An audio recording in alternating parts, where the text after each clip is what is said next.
What did two art university students and a high school dropout have in common? Well, other than being a bunch of 20-somethings with no social life, it's the appreciation and fondness we share for Japanese animation.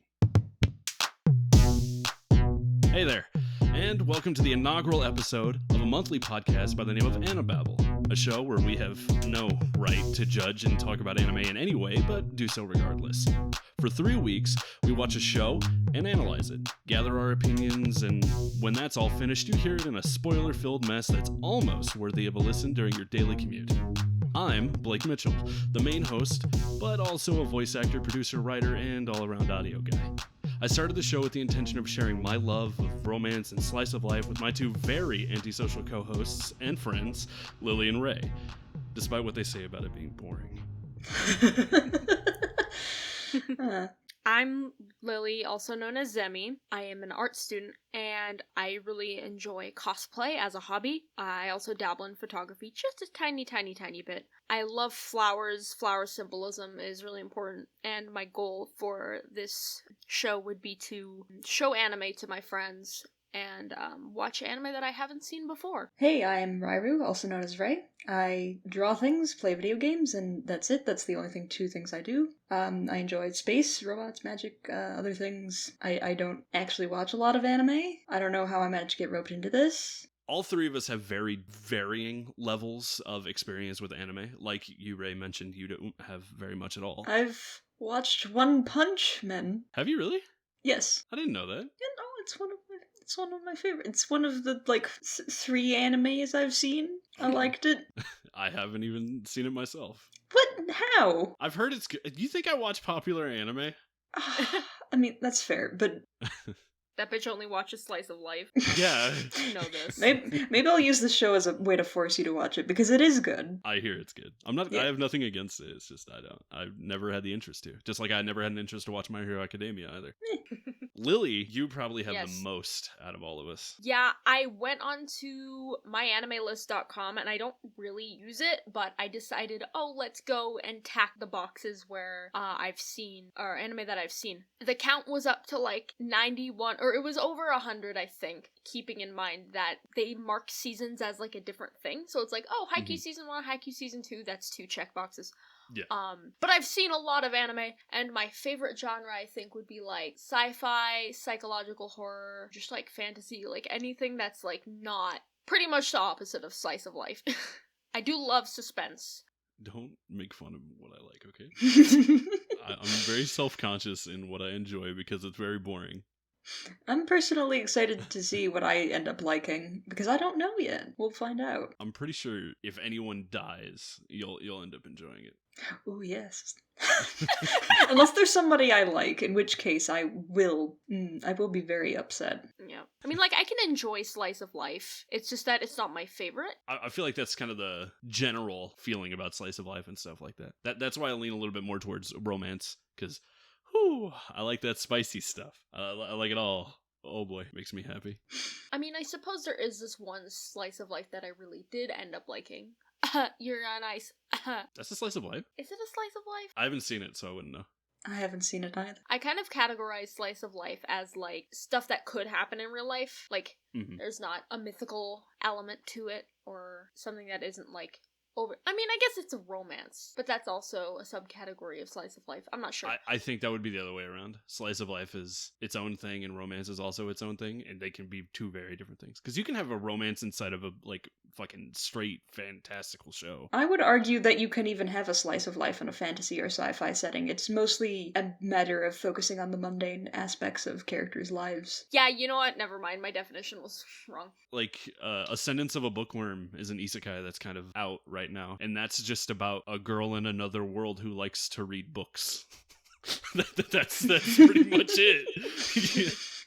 I want a slice of life anime about robots. That'd be good. There probably is one. There's gotta be out there.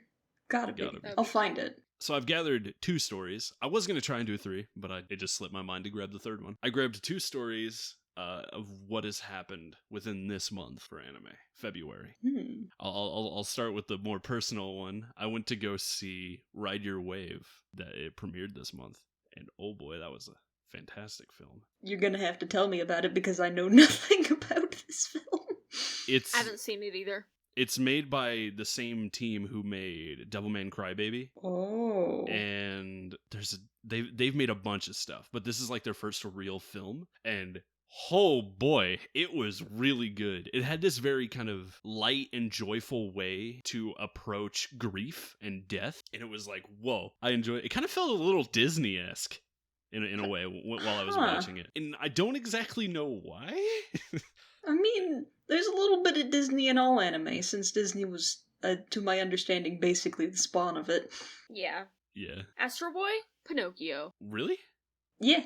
If I recall correctly. I'll look this up later, but yeah, it's basically the same thing. I don't remember which one came from the other. I believe Pinocchio came first. Yeah, I know Astro Boy was inspired by things and all that, Mm-hmm. and I know Betty Boop inspired a ton of stuff. I bet. That movie is great though. I can't wait for it to come out because I'd love to watch it again. It's a complete ride. I'd actually think it would be a good fit for this show. From the sound of things, it would. From the sound of things, which I've heard literally nothing. It's about... Yeah, well, I've heard you talk about it for a few minutes. I've heard things. To give kind of a synopsis, so we can fully understand what I'm trying to say here. It's about a girl who meets this fireman, and she's a surfer, and then they kind of fall in love and stuff, and all that spectacular stuff happens. And then he just dies. He drowns one day, and she's like super depressed about it, obviously, as you would of your lover for like nearly an entire year, just drowning. She then would sing kind of the song that they sung together a lot, and he would appear in water and be able to talk to her again. Yeah, it's great. Oh, there's so much more, but like that's the minimum I can tell you. Yeah, no. If that ever comes out, I want to do an episode on that because that sounds good, and I want an excuse to watch it. It's really good. Like it's got some of, and I don't say this lightly, it's got some of the best Foley I've ever heard. Like for fireworks and water and all of that shit, it's so clean and it sounds so good, and it's like yes, and it's a beautiful film. And it's great. It reminds me of a Makoto Shinkai film, but it's nothing like one. The other story that I have for this month is something about Love Live, because that was announced to have another season. Oh boy! I know you don't like that, Lily. I'm sorry, but it's okay. I don't care. I just won't watch it. Well, I have to watch it. There was another season announced for Love Live, and we've known that for a little bit, right? It's about I don't know how you pronounce it. It's about another group. Okay, it's completely set new girls. Ooh. They put out a casting call for it in Japan because obviously you need voice actors to voice these characters. One of the requirements is you have to be a single woman. Oh. Do you know why that's there? For voice acting? Yes, to be a voice actor in this show. You're gonna have to explain this. Do you know why, Lily? Well, I know that there are certain idol groups in Japan that are just like, or even, are there like K-pop bands that do this too? I'm not sure. But it's like the idol group is like they have to be like you can't have a significant other. Mm-hmm. So that might have to do with that. That's exactly it. Okay. Because fans, at least how it's kind of told to idol groups and stuff like that by management, fans don't want to see them with someone else because they want to be able to fit that image themselves, like kind of a self-insert fan. Fantasize about that. Yeah.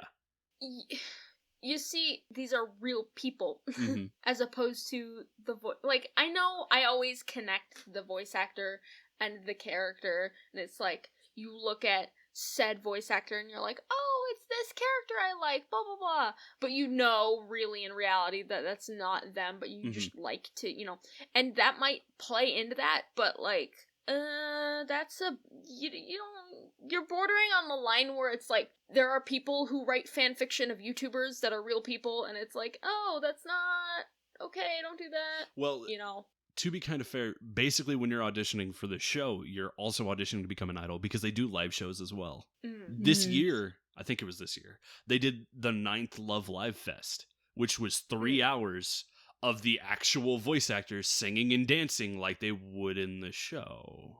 Oh boy. Yeah. That's what I thought that was about, because it wouldn't make sense otherwise. Yeah. That it's like Yeah. a more of a full-time, like, position of, like, you're actually going to be, like, attached to this character for a long time. Yeah. You That basically makes a bit become more this sense. character. It makes so much more sense, but it still is like, come on.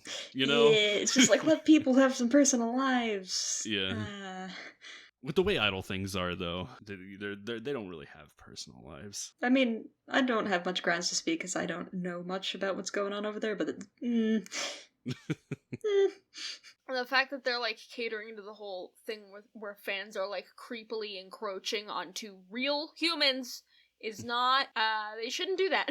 They actually, in another idol show, Zombieland Saga, I've shown you a clip of this, Lily. They talk about that and they bring that up because idols used to not be treated like the way they are now. They used to be treated kind of like goddesses in a specific way. That's why they're called idols. Yeah. In Zombieland Saga, they're all dead, so they all come from different time periods. One is from like when idols were very first starting in Japan and how they were treated back then, and then one is very much a more modern idol. And they actually have a little dispute in the show about how they should interact with fans because they're from two completely different time periods. And that's really interesting. Zombieland Saga is a really good show in terms of telling you about how the idol kind of industry works in a way. Not 100%, obviously. To get a peek in the window of Yeah, just like the basic understanding. 100%. It's so good. That's another show that I definitely am looking forward to watching again. For the first episode, we decided to go onto a movie because it would be a little bit easier to kind of express everything all at once. It's a good start. Instead of like picking an inaugural series, we would pick a film because a film is very sit down, easy to watch. Oh, these people watched this. I'll spend an hour, 2 hours watching it myself. That's kind of why I wanted to pick a film for the first episode. Also busy. 100%. Very busy, smelly art students. The film that we decided on is one of my favorite anime films, for sure. I love this film greatly. It is A Silent Voice by Kyoto Animation. Yesterday, I was planning to jump off a really tall bridge and kill myself. I only went to see Shouko Nishimiya to wrap up any loose ends. Also known as Cry Fest 2K, whenever that came out. 2016? 2016. Okay. Ooh, this movie hurt me. Ouch. My heart, and also my past. Can you read the Japanese name for me? Eiga koe no katachi. That's the Japanese name of that film. Don't expect me to be able to read that kind of stuff. I speak American. This film came out September 17th of 2016, which was the same year that the colossal phenomenon came out, Your Name by Makoto Shinkai, which is not good because that kind of brought down this film in the sense of less people watched and cared because they were too busy watching and enjoying Your Name. Your Name only came out a month before, a little bit less than a month before, August 26th, 2016. Ooh, right before. Oh, so, yeah, that would have killed And any discussion. And I saw that one in theaters, too, with a friend, so... Yeah, Your Name was this, phenomenon. And then, this film, which I feel like deserves just as much light, just got completely overshadowed. And I only cried, a whole lot less in that movie than I did in this one, so what does that say about the marketing? I think Your Name made around 300-something million when it came out in theaters. A Silent Voice made 33 million. Ooh. Just a huge difference there. Like I said before, this was made by Kyoto Animation before the fire that happened in 2019, obviously. Kyoto Animation are the same people who made K-On!, Violet Evergarden, Miss Kobayashi's Dragon Maid, just to name a few. Sound Euphonium is another one. They've made a ton of anime, and they're personally my favorite anime studio. Well, I really enjoyed Maid Dragon, so that was a good one. I enjoy KyoAni's backgrounds are really good. Their usage of light is very unique and really good. Kyoto Animation's, there's a reason why they're my favorite. Even in really dumb shows like K-On!, which I really like, the characters are so expressive and they look so cute and they have like this really good personality about them and all that. It's just such a joy to watch like Kyoto's animation play out in the way that it does. Obviously, when you bring up Kyoto Animation, you have to mention the fire that happened. Ray, do you know about this? I heard about it briefly when it, like, right after it occurred, and I didn't have, like, the full breadth of knowledge to understand what kind of happened, I suppose, because it's just like, oh, I do have appreciation for animation as an art form and such, so it was, like, heartbreaking in that regard. I'm especially disappointed now, like, knowing the kind of work they make. I've wanted to watch Violet Evergarden for a long while, and having seen this, I want to watch it especially so. Yeah. Because if it's, oh boy. I've seen most of their shows. Nearly everything they make is a banger. Oh, damn. Yeah, like It slaps. Yeah, it's super good. That fire happened on July 18th, and it delayed, obviously, so many shows and movies and all that. And they were taking donations for a very long time. I think they just ended donations like a couple of weeks back. It killed 33 people. Oh. It injured, I think, like 40 or something like that. 40 other people. Naoka Yamada was there. She was the director of not only the series and movie of K-On! And Tamako Market, but A Silent Voice as well. But she's fine. That's cool. But like, it just sucks that it happened in the first place, you know? Mm-hmm. Mm-hmm. Especially like all these talented people that didn't even deserve it. Mm-hmm. Yeah. Yeah, and considering like the work ethic in Japanese animation, as Mhm. well as the fact that they do everything very like they have animation cells, like physical cells, and they don't have off-campus storage. They didn't have like a separate building somewhere else that if anything happened to one of the buildings, like they don't have the copies for it. So all Yeah. that shit is fucking gone. Yeah, and like obviously they don't have like an offsite server where it's stored. None of that. They actually did switch buildings though recently. I'm pretty sure their building's getting demolished, and they've got a new one. Oh. Yeah, it sucks, man. They were so good, and this random dude, which we don't even know why he did it. He's still in the hospital because he was also burned. This dude just kind of did it, from what we know. he didn't do it like he didn't have like a motive. There was some kind of rumors around the beginning of when it happened that he was screaming like "you ripped me off" or something like that. He's not a former employee, so he's not like connected in any way. So we don't know what it is to get away from the super sad stuff before we get back into the super sad stuff. The super sad stuff. Oh. This film won so many awards. It won Best Feature Film from Camera Japan Festival in 2017, Best Animation Feature Film at the Japanese Movie Critics Awards. It won Excellent Animation of the Year at Japanese Academy Award, Best Screenplay and Original Story Anime of the Year Movie at the Tokyo Anime Festival, and like a bunch of others, and it was nominated for even more. So it got a lot of stuff that it deserved. Yeah, it got around the ring. Despite being kind of shot down by Your Name a little bit. Speaking of Your Name, Makoto Shinkai, the guy who made that film, he said that A Silent Voice is a fantastic piece of work and a polished and grand production which even he is unable to replicate. Ooh. Yeah. So like the big titan that kind of overshadowed you complimented your film. I don't know why that itself wasn't like used in marketing in sense of like, look at what this guy said.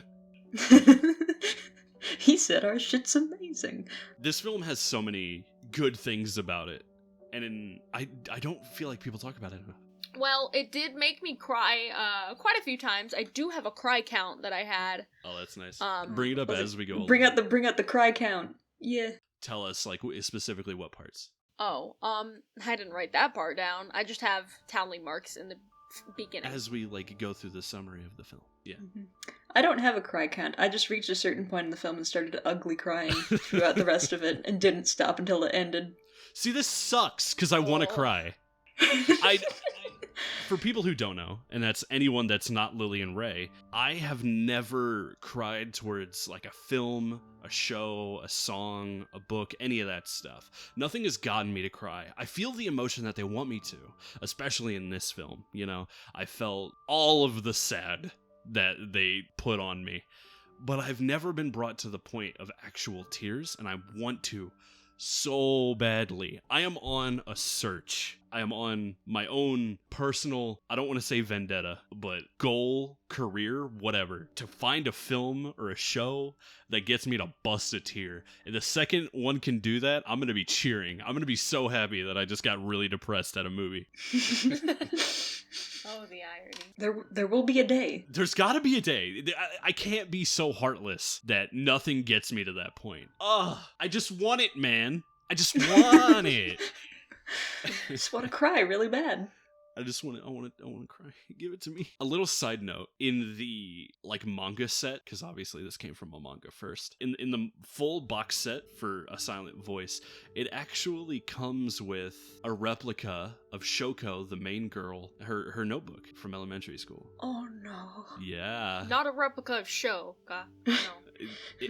If it came with a statue of Shouko, I would have already have owned the damn thing.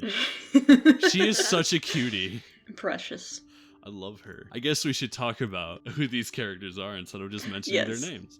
So we follow this kind of high school student by the name of Shoya Ishida. In his elementary days, he was a bit of a dick. Putting it lightly. Yeah, just a little bit. He was a small penis towards best girl Shouko Nishimiya, which is deaf. She came into the class and she can't hear, and she talks through a notebook because nobody else knows sign. And he just torments the fuck out of her. You know something? We're all sick of you and your notebook. It's getting pretty old pretty fast. You're such a freak! Everyone else does as well, but he's the one who gets all the blame for it. I mean, he was the head of it and sitting right behind her, so... It was very interesting to watch this movie because I found that a lot of, the bullying was very on par with a lot of the bullying that I've experienced. Similar to? No, sometimes word for word. Okay. Stuff like that. It's I remember when that happened to me back in the 3rd grade. Mm-hmm. Oh, that's a big oof. For reference, I got bullied a lot as a kid because people are assholes. I don't know why. I guess there's this one thing where it's just you find the kid, the whole school finds the kid that they want to bully and they fucking hone in on them, and that was me. Everybody knew my name. It sucked. There was a new kid at school one time. I was talking to her at the end of the day and she was like, "Oh, yeah, everybody told me not to be friends with you because you're weird." And I'm like, "Oh, isn't that more reason to be friends with somebody? Not when you're a small child. I don't know. I was pretty weird and I accepted weird people when I was small child, even though small childs are dicks. Yes. When you're one of the, I assume, one of the normal small children, that being weird is not a positive trait. I only assume so. It's so weird. I feel like it's definitely learned, or maybe it's an instinct thing where people, when they're young, don't like things that are different. I don't know. Or they get taught that by their fucking racist parents. I don't know. It's either that or just maybe overall humanity has this genuine shitty instinct to single out people who don't belong. It's that sort of tribal sort of where oh, you do not belong to my group, therefore I will shun you. Or you're just that kid's barking like a dog, I don't like them. Oh no. I suppose the end of this point is that A Silent Voice is really good at writing children, and actually knows how they speak. Yeah. Which is not something a lot of other pieces of media get right, so there's that, I guess. If you want to turn that into a positive note. I feel like I should mention this. I didn't mention it earlier. All audio you're hearing is from the dub. We also watched it dub because for some reason, my Blu-ray wouldn't play the sub properly. So we decided to watch it on the dub. Good thing the dub isn't terrible, and it's pretty good. It's quite good. Yeah, it's good. It does the characters justice with how they act and the voices that they picked and stuff like that. Kids are dicks, and they bully a precious little deaf girl so hard, and it's really terrible. It's not fun to watch, and I think that's why they have it go on for 30 minutes. By the end of it, you're tired of being gut punched repeatedly. It's visceral what's going on. By the end of it, you feel like you've been yeeted back into elementary school. You're like, where am I? Is time travel real? And it wasn't even just Shoya who did it either. It was everyone from Naoka, which is the girl who sat next to Shoya. Yoo-hoo! Hey there, new girl. Do you know how to speak Japanese? Come on, Naoka. That's not very nice. and just all of his friends. It's so bad. And they treat her so poorly, and like they destroy her hearing aids. What do we have here? Does that mean you can actually hear? Oh, you know what?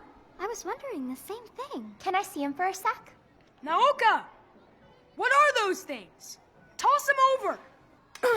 Is that earwax? That is so gross! What the hell? Those are hella expensive. And I don't expect a child to know that, obviously, because they're children. But the thing is like, that is something that is helping her, and you threw it out of a window! She legitimately starts bleeding at some point when they rip them out, and it's so bad. Awful. No good. To the point where she bleeds. That's insane. Kids are dicks. Yeah. Kids are dicks. Yeah.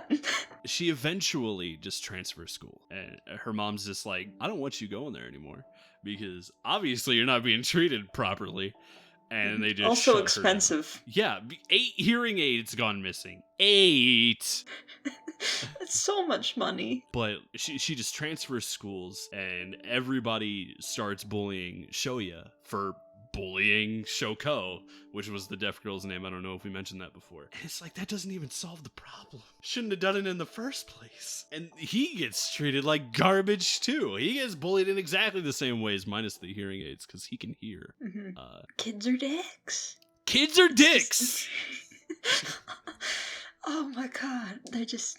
Oh. If at any point during this film Shouko would have pulled out a gun, completely would have understood why. Yeah. You can't fucking say that. What do you mean? There's like so many good scenes in terms of like what happens in elementary school, from her introduction and how Shoya kind of responds to that, to we see her kind of being resembled as isolated at the jungle gym, where it's the red bars and she's inside of it and everyone else is outside of it. Good symbolism for that. Yeah, it's so good. The way they show things is very visual, obviously, because it's an animated film. It's very interpretive. You can see it, but you can't be like, oh, that's exactly what this is. You know, it's dancing around it and not directly saying the thing it has to. There's a lot of like subtle symbolism and like through points in a bunch of different scenes. I'll get into more of it later when the one I'm thinking of is brought up again, because it's way later in the film. But everything has a through line to it. 100%. And it's just kind of, the plot sings. You can barely hear because you're crying the whole time, but it sings, trust me. That's a good kind of positive thing, is to be like, I can't hear the movie because I'm crying so much. Oh no, this movie has an excellent soundtrack that I did not get to hear over my ugly sobbing. I'm disappointed. I think my favorite part of the whole elementary school sequence is when Shoya finds Shouko cleaning his desk. Hey, what the heck is she doing? Hey, what are you doing at my desk? Don't you dare touch my stuff, you freak! Don't try to act all sweet and innocent. What is it? If you want to say something, then spit it out. All you do is just stand there with that stupid look on your face. Don't you ever get mad? Well, then do something! This is at the point where he's already been bullied and all that stuff. And they're like writing stuff on his desk and like tormenting him that way. But she decided to help him in the sense of she would clean it. And he took it the complete wrong way. And he went off on her. Just like, why is this freak touching my stuff? Yeah. Did you guys understand what she was trying to say during that fight? I didn't quite hear her. I do, but I don't remember. I think she was saying something along the lines of, I'm trying to help you. That's exactly what she said. I'm just trying to help. I'm helping you!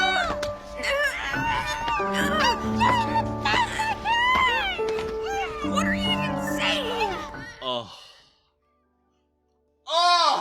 Stop Stop. She doesn't deserve this. She Shouko doesn't deserve any of this. Shouko is too precious for this world. Another thing that's very interesting about her is that she often, whenever people are being an asshole to her, she'll come back to them later and say sorry. I've been doing that recently, just like apologizing too much to the point where my friends are just like, stop saying sorry all the goddamn time. You didn't do anything wrong, Lil. One example of that, while still keeping it in the elementary school, is when the three boys, Shoya and his friends, are walking outside of school, and then she approaches him, and in the notebook it says, "I'm sorry." And he gets mad. Yeah, which doesn't... it's so stupid. Kids are dicks. Kids are dicks! Kids are dicks!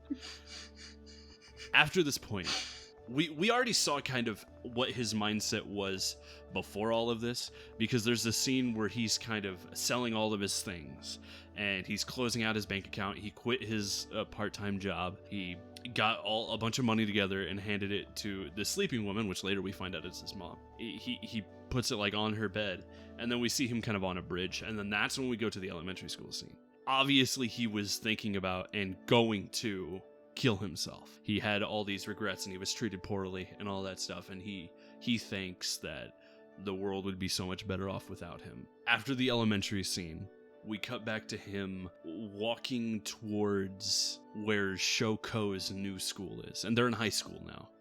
I think they're seniors, and he's like walking towards that, and he wants to give her the notebook that he's held on to all these years, and that's just, ooh, that's good.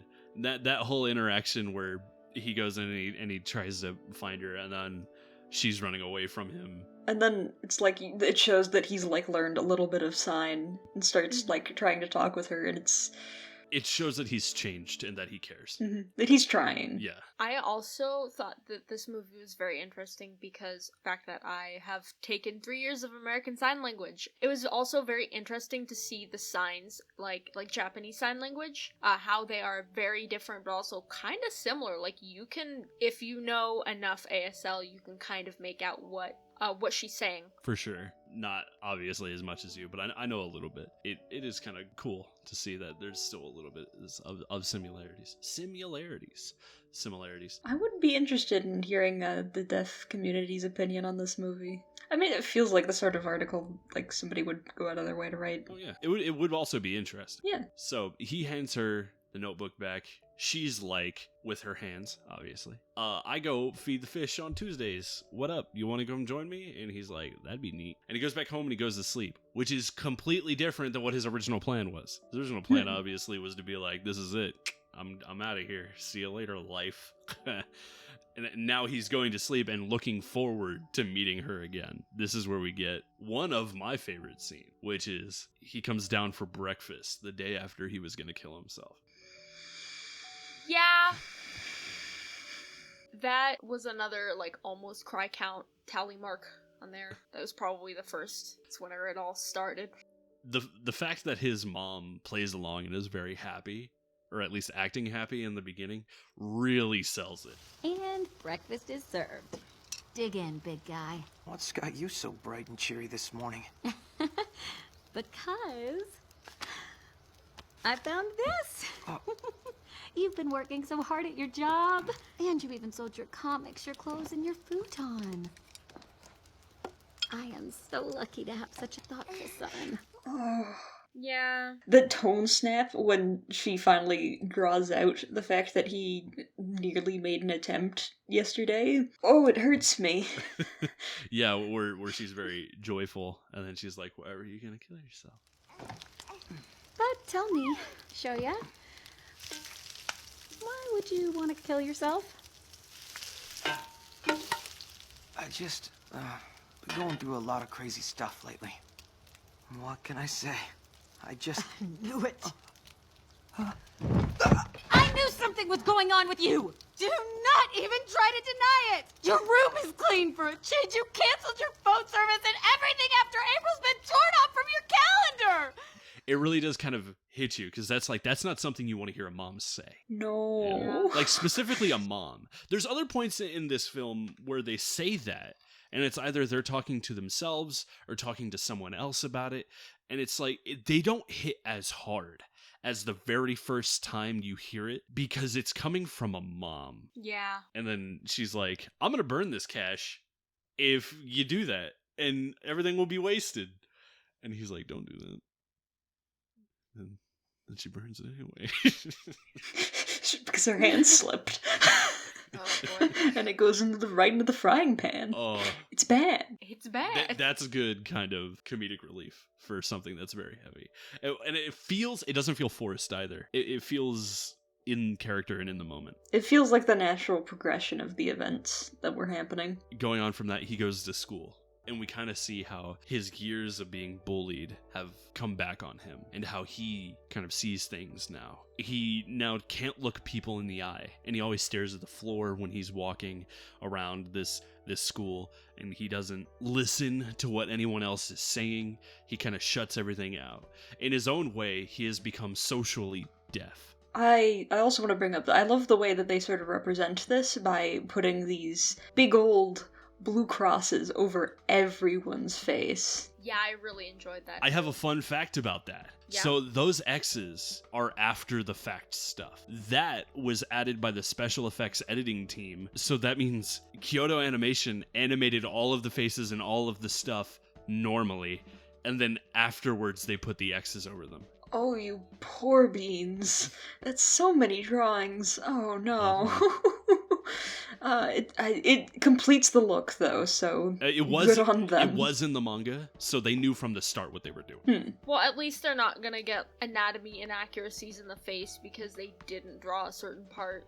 I think it's really good the way they did it, and the way what it's supposed to represent and stuff like that, and how he kind of shuts everyone out and all that. To even further drive home the point that he's kind of a loner now. During lunch, we see him at his desk, and he looks around at other people. Because he's now this socially deaf person in the sense of he doesn't hear what other people are saying, he kind of injects his own dialogue into these other people's conversations. And it's always about him, and it's always very negative towards him in a way. Shoya never hangs out with anyone. What a loser. Didn't you hear about him? Everyone knows. No way, dude! Hey, check it out. He's looking at us again. Wonder if he gets lonely being by himself all the time. What a total freak. Why does he bother living?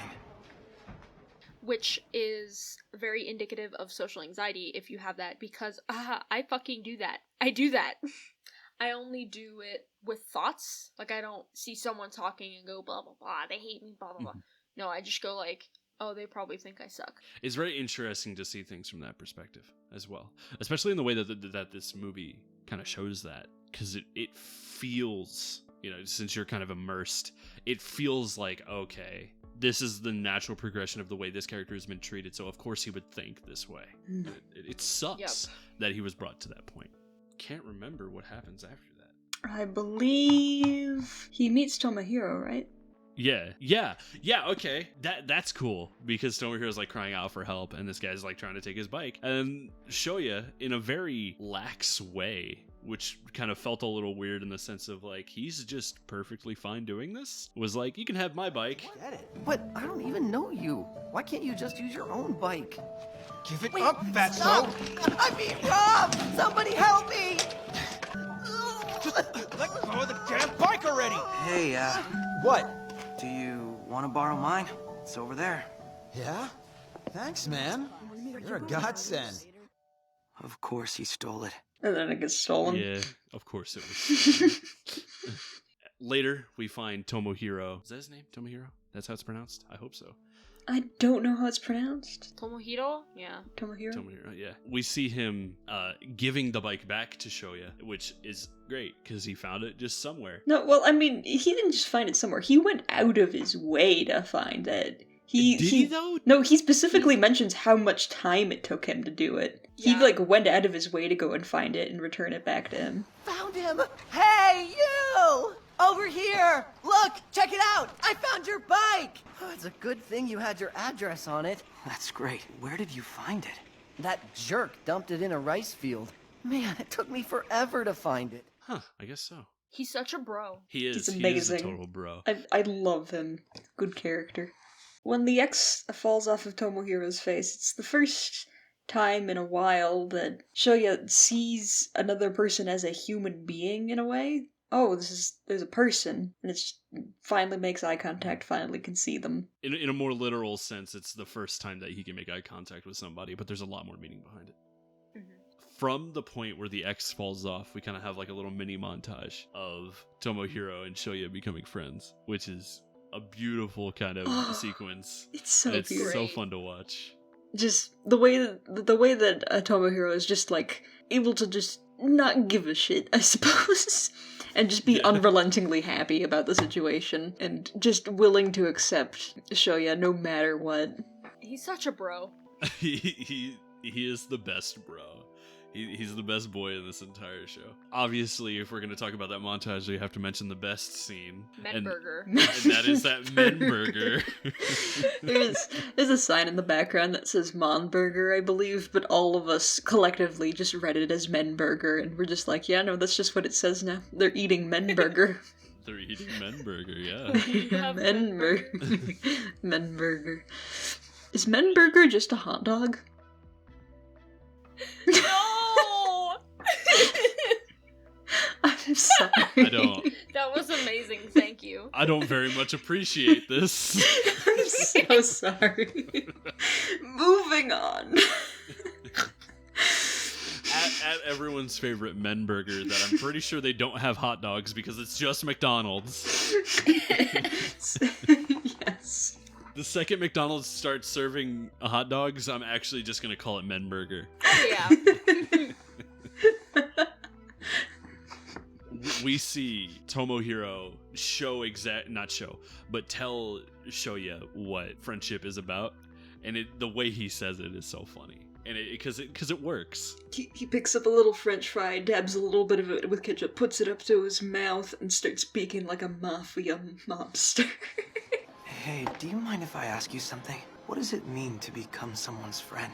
Like, is there some sort of friendship process you go through? Hey, Yasho. Give me your hand, okay? Huh. Now you and I is friends. It can be as simple as that, see? Friendship don't gotta do with no rules or qualifications, 'cause it's about something deeper. A bond. And it's Nice fabulous. show. It's the greatest. It does drive home what you were saying earlier about him being so accepting. Mm-hmm. Yeah, no, he just blatantly tells him this, like, yeah, no, it's like there's no like requirement for friendship. It's like it's just a connection between two people. You don't have to get in a certain amount of affinity points. You don't have to have job qualifications. It's friendship. Don't work like that. Well, unless you're trying to be friends with me, you have to put a resume in. Yeah, no, it was very long. There was like a 5-point obstacle course. It's ridiculous. And don't forget about the sharks, whatever you do. No, never forget about the sharks. They will fuck you up. I tried with that joke. I'm so sorry. I was laughing. I don't know good. what you guys would say, but I was enjoying that one. All right. Yeah, that was very good. From there, he tries to talk to Shouko again and bring her bread this time, and we meet Yuzuru, which at this time we think is Shouko's boyfriend. She's not here. She's right there. She's not. Listen, I think maybe you and I... Shoko's my girlfriend, okay? Oh, well, that sucks. I think Yuzuru's my favorite character. She's just a fucking goblin. Yuzuru is feral. Yuzuru does a lot of things. Photography goblin. Wonderful. Oh, such a goblin. I also love their fashion sense. It's just clothes. It's on point. It's just hand-me-downs. I don't care. I don't care. It's a give a look. fuck. It's a look. It slaps. Love their hair. It's wonderful. I love their hair a lot. Yuzuru's hair is pretty good. It's pretty... I'm sorry if this is like a one thing where the both of us are just like, yes, absolutely, 100% perfect. Could not be better. And it's just like, you're like, that's a normal person. What the hell? It really is a normal person, like, to be fair. But if that's what you like, if you like normal people, that's all good with me. We have taste, you see. Yeah, because it's a slice of life. Everybody kind of looks like a person in real life, you know? Yeah, for sure. But Tomohiro sticks up for Shouka, and Shoya. They have similar names. Why did they do this to me? Why did you do this, Japan? They make a point of it in the film. I know. Well, I mean, like, it's supposed to be, maybe it's another way of them being connected. It's also just kind of good during the elementary scene because it's like, there's always a duplicate name in every class. I don't know how or why. You're gonna have, like, multiple Sarahs and Brittany's and... Alexes and Johns. We had so many Nicks. There's so many Alexes. There was So never many. any other Blakes that I met. I think I was the only Lily. Tomohiro sticks up for Shoya and kind of holds Yuzuru up and is like, why you talking to my mans like that, yo? My mans. My mans. Shoya kind of runs away. Shouko chases after him, and then they go feed the little fishes. The fish. While being spied on. What are you doing? You spying on Shouko and Yasho? Hand it over! I want to see. Man, Yasho sure does talk with his hands a lot. It's called sign language, dumbass. What? Oh, wow. Tell me what they're saying! Who was that loser you were with? I have never seen him before in my life. He was disgusting. Shut up, liar! Right, fine. Don't fall over. Be careful. I love that Tomohiro is still very, like, negative towards Yuzuru, but not in a, like, hating kind of way. Because there's a specific moment where Yuzuru's leaning over and trying to, like, zoom in on her camera to get a better picture. And he's like, be careful. It's stupid. He's such a bro. Yuzuru makes fun of him with the like, oh, that guy was disgusting. I love the way the commentary is in this film, like when the people talk to each other in dialogue and all that. It's great. Yeah, it's very fun. After that, we kind of get closer to Shoya and Shouko and their conversation of them being like, I'm so glad we got to meet up and stuff like that. They start feeding the fishies in the lake, and Shouko decides, I'm gonna read what's in this book after all these years. Mistakes were made. Shoya is like, you don't want to do that, and then grabs it and it falls in the lake. Without hesitation, Shouko jumps in. Yeah. Mm-hmm. She's just like, that's my book, gotta go grab it. Oh well. And this is where we get the first bit of foreshadowing. Yep. So she jumps into the lake, and we see about half a second of Shoya trying to reach for Shouko, and he can't grab her, and she falls. And then he's like, well, this is it, and he goes in himself. That scene played its purpose and did it very stoutly. Is stoutly a word? Is that the proper word even? I don't know. Help? Here, let me.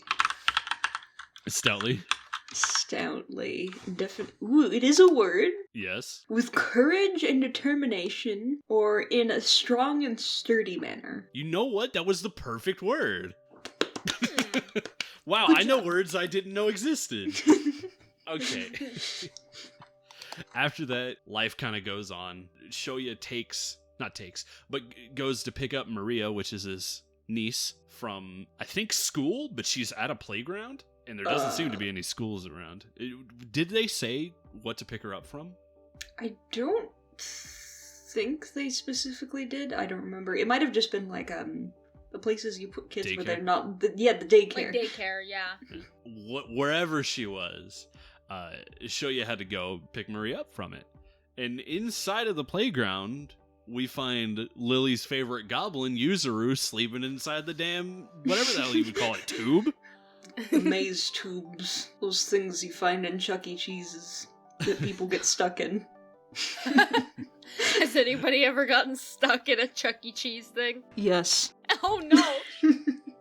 People have gotten lost in those things before.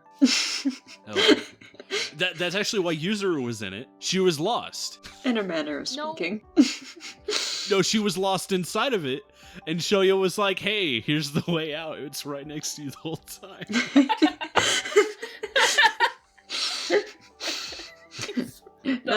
That's because they wanted to sleep in there or something.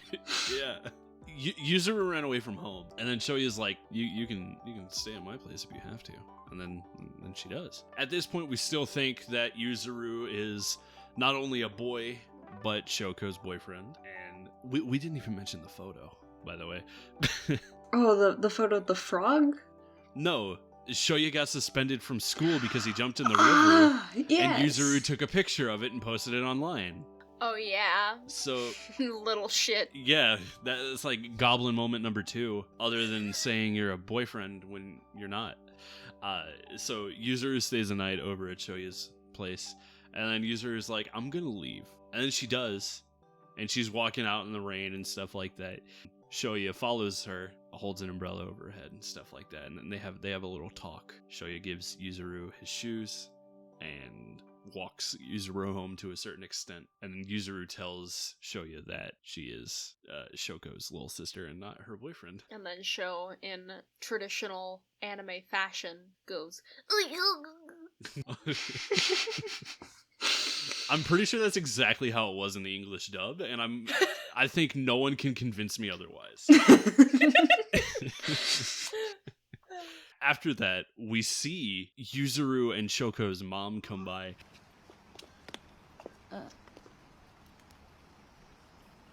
Oh, I remember you. You're Shoko's mom. Let's go. And just slap the shit out of Shoya and walk away immediately after. No words were said. Just fucking knocks him out and then leaves. Big slappy.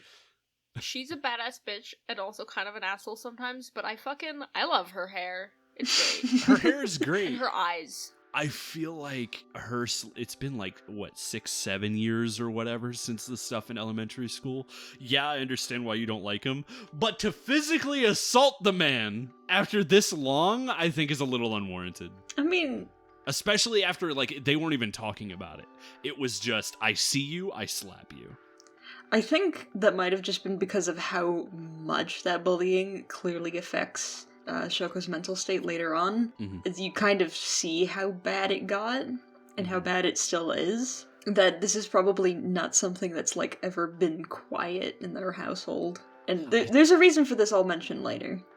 I still think it's a little, in public, out of the blue. You guys weren't even having a conversation about it. It just happened. That's my problem with it, is that it was really? You know? That's like me going to one of my old bullies back in elementary school and shooting them in the head. No, it's not. It's a little different. First of all, she's her mom, so she would have that kind of visceral primal reaction. I'm not saying her feelings are wrong. I'm not saying what she did was wrong. It was the fact that it was out of the blue and unwarranted in the current situation. All right. That's it? All right. All right, sweet. Glad we could sort that one out. The next scene is really good after that because we get less slaps and more Tomohiro. Oh, the prodigal son returns. How are you doing this fine day? You come back for a rematch? Just returning the umbrella I borrowed. Oh, that's surprising. So our young lad has some manners after all. That lad's actually a lass. Huh? That's Shoko's little sister. Uh-huh, I knew that the entire time. He just, instant transmissions to the other side of the street and is just like, I was punching you. Girl. When you're told that someone's a dude, and they look like a dude, and then suddenly they're not a dude, you're gonna be a little surprised. I mean, yeah, but I also love that Yuzuru was just, willing to throw down with Tomohiro, no hesitation. Yuzuru's a scrapper, yo. Yeah. She was ready and willing. She'll fucking fight you. You mess with my sister, you mess with my fists. She's feral. The next goal for Shouko and Shoya, instead of just feeding fish for the rest of their lives, is to meet up with an old elementary friend, Miyoko. Not Miyako. Miyoko. Miyoko. She is a cutie. She's a tall motherfucker, but she's a cutie. She's like literally the tallest character in this film, I think. Oh, good. I am... Tall girls. I am... I am not the expert on cute characters, but even I must confess. Yes.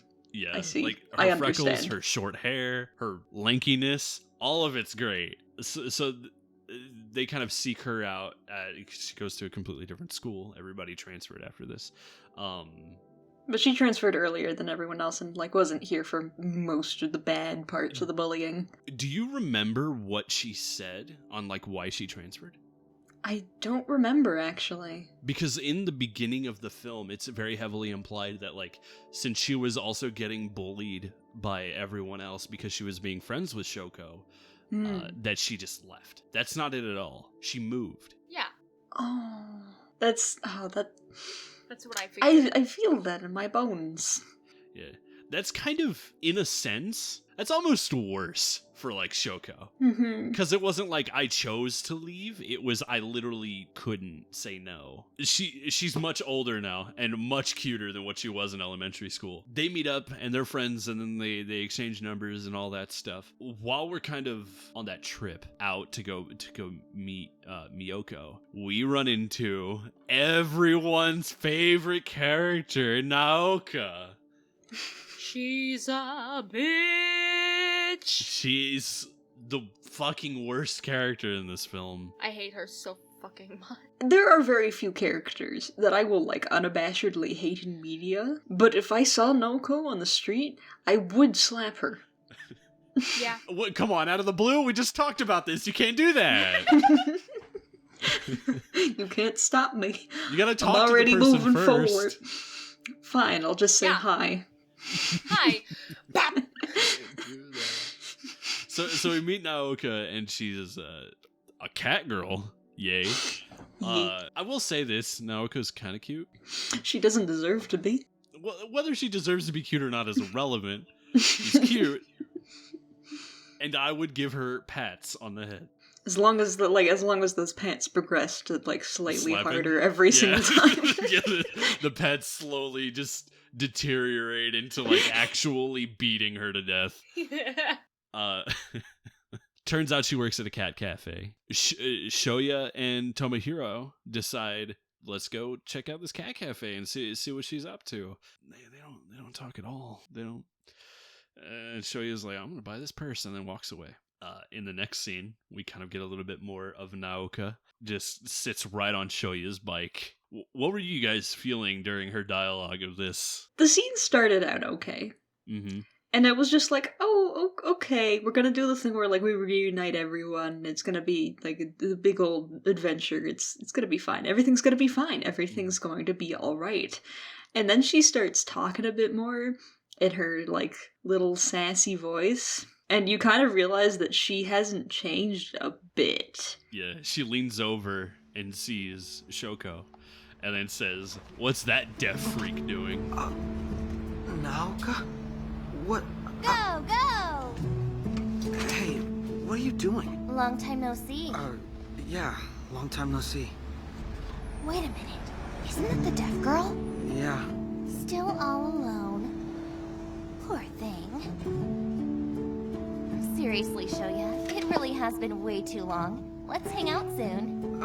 No, I don't think so. So the way that she introduces herself on the bike as, like, this kind, like, oh, hey, blah, blah, blah, really fucking reminds me of when I was a kid and people would, like, teasingly try to, like, hang out with me and then end up just, like, fucking off somewhere instead. They were just fucking with me. I don't think that's what she's doing. I know, but it reminded me of that. Yeah, okay. It reminded me of when that happened. Do you know what I think it is? I think she's got a thing for Shoya. Oh no, that's obvious. Yeah, 100%. It's, especially in later scenes of the movie where she will, like, particularly go back to talk to him, and there's, like, a particular thing that tips me off to this in particular. Yeah. We'll mention it now because it's irrelevant later. Yeah. She's definitely got a thing for him, and it's...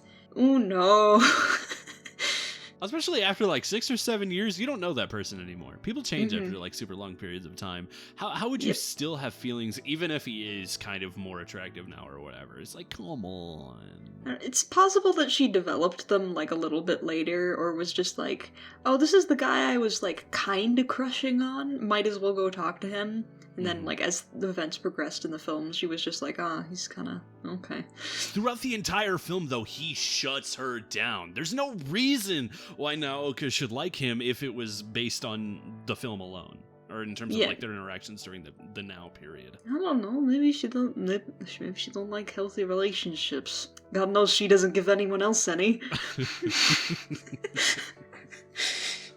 That scene sucks. I hate the way she treats Shouko. Mhm. Hold on, I hate the way she Yeah. treats Shouko. We don't need to preference that with that scene sucks. I hate the way she treats people. I hate the way she. Hatred unending. Yeah. They do a very good job of making you hate this character because she's just a Oh, yeah. piece of shit. It works very well, and I suppose it's not even one of those characters you like hating. She's just awful. Yeah. But she has a place in the film, so. Oh yeah, for sure. After that, we see Shouko in a ponytail, and that's like, ooh, ponytails are cute.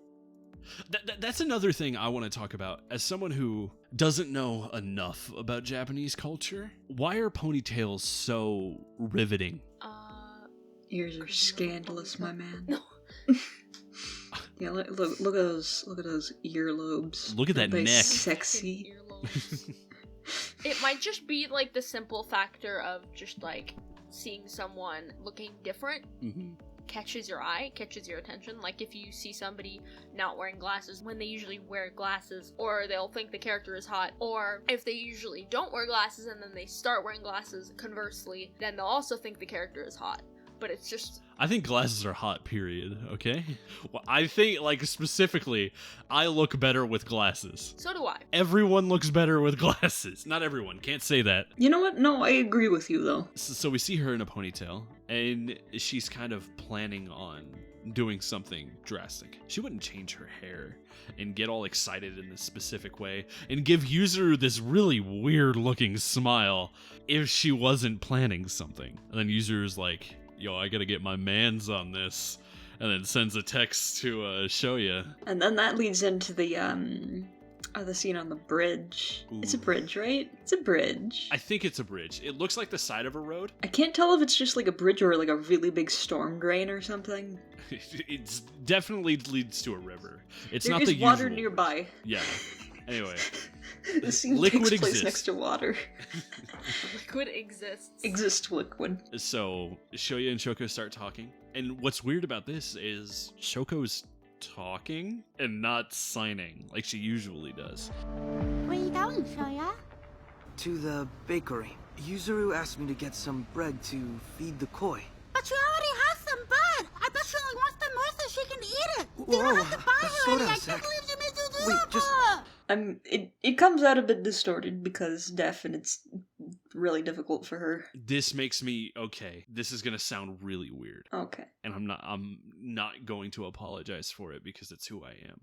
Ever since, I don't know when the hell it started, the way deaf people sound when they talk is very pleasant to me. I like hearing it, and I don't know why. It's just like their voice doesn't sound, I don't want to say forced in the sense of like they're trying super hard, because they are, but it doesn't sound like there's a front put up. It's just raw sound. It feels good to listen to for me specifically. It might just because you're an audio guy, so it appeals to you specifically in that aspect. When you're approaching voice acting, you usually, and I say usually, there are cases where it's good, don't want someone with like a lisp or something like that. Yeah. So in the line of work that I've kind of crafted for myself, I shouldn't like the way deaf people sound. I really like the way deaf people sound. It feels nice to me. So she's talking in this scene, and obviously it's super important because she wants to say something. She wouldn't talk normally. She's fine with signing, but this time she wants to say something. It's very important. When she says it, it's probably the cutest thing in this entire film. Thank you so much.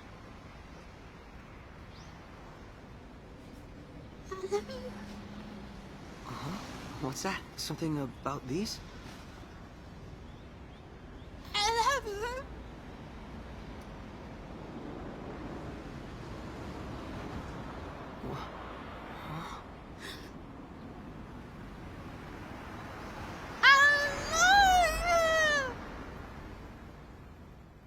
Just the way she says "I love you." The the translation difference kind of wonks it a little bit because Shoyo thinks that she's saying the moon, which I can doesn't explain this. Yeah. So in Japanese, the way that she's saying "I love you" probably would, instead of "aishiteru," it'd probably be something along the lines of "suki" or "daisuki." The word for moon is "tsuki." They're very, very, very similar. So, like the jarbled kind of up voice that she's using, they I guess end up sounding exactly the same. And so he's just like, huh? The moon? And he's dumb. So Well, hold just on. romance plot hit the brick wall. Cannot very understand love clever. confession. There's two things at play here. One, you can't really blame him because she's talking, you know? Mhm. And I'm not saying that that's an excuse because we were able to hear it. However, it's just like, that's not normal. He's used to signing with her and stuff. Yeah. Yeah. Another thing is, it wouldn't be an anime without a misunderstanding. It wouldn't. Yep. Because all of us, we were clearly like, oh no. Why are you confessing to the guy who, oh no. Well, Baby. they've had, I think it's been like a month or two since they You kind of know, I mean, reconnected. like, I'm not saying that, like, it's still sad. Yeah. The best part of that scene, though, other than the cuteness of Shoko's "I love you," is when Shoko's like, Is my voice weird? Yeah. and Shoya immediately shuts it down with a yes. It's just the second he can answer, he does. It's just, like, no tact, no hesitation, nothing, no holds barred. It's just, He's yes. such a fucking himbo. He's not a himbo.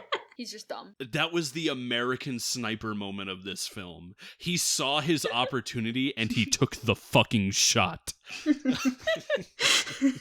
Also, the little gift that she gave him. That was the scene, right? Yeah.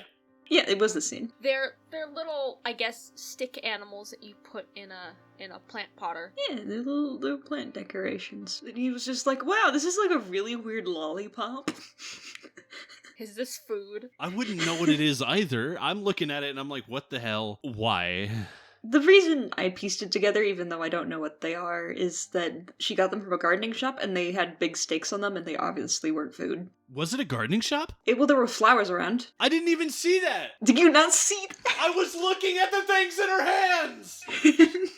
I saw the first time I saw this movie. They were in the flower pot, like the pots. They were in there. They were in her hand. She was looking at them across the road. Yeah, but they were in the pots beforehand. I love that scene so much. It's packed with both humor and a joyous time. Shenanigans. Shenanigans. and like how dumbfounded Shoya is after that point is hilarious because he's holding the flower things and then he's at the men burger and he shows it to Tomohiro and then he's like, "Do you think these look like the moon?" And it's like, obviously not, you shithead. Tomohiro is just so confused. Like, what? Maybe it's candy and it's not. I like to think that outside of that scene, the reason that Shoya knows that is because he tried to eat them. That has to be a deleted scene. Come on, Please. Kyoto Animation. You got to put it on the on its own separate like futures down the line limited edition release of this film. Oh, bonus points. Bonus points if he didn't try to lick them and he just tried to bite into them. 100%. Just like, If I want to know if something's food or not, I just straight crunch on. After that, putting all the moon shenanigans out of there, Shoya, Shouko, Tomohiro, Miyoko, sorry, Miki, which is the blonde one from elementary school, and Satoshi. They all go out on this summer trip to the, what would you call this place? Amusement park. You would Amusement take them to park. the amusement park. There it The is. place with the roller coasters. The roller coaster. Are we going to talk about who Satoshi is? Because the movie sure doesn't. I hate Satoshi.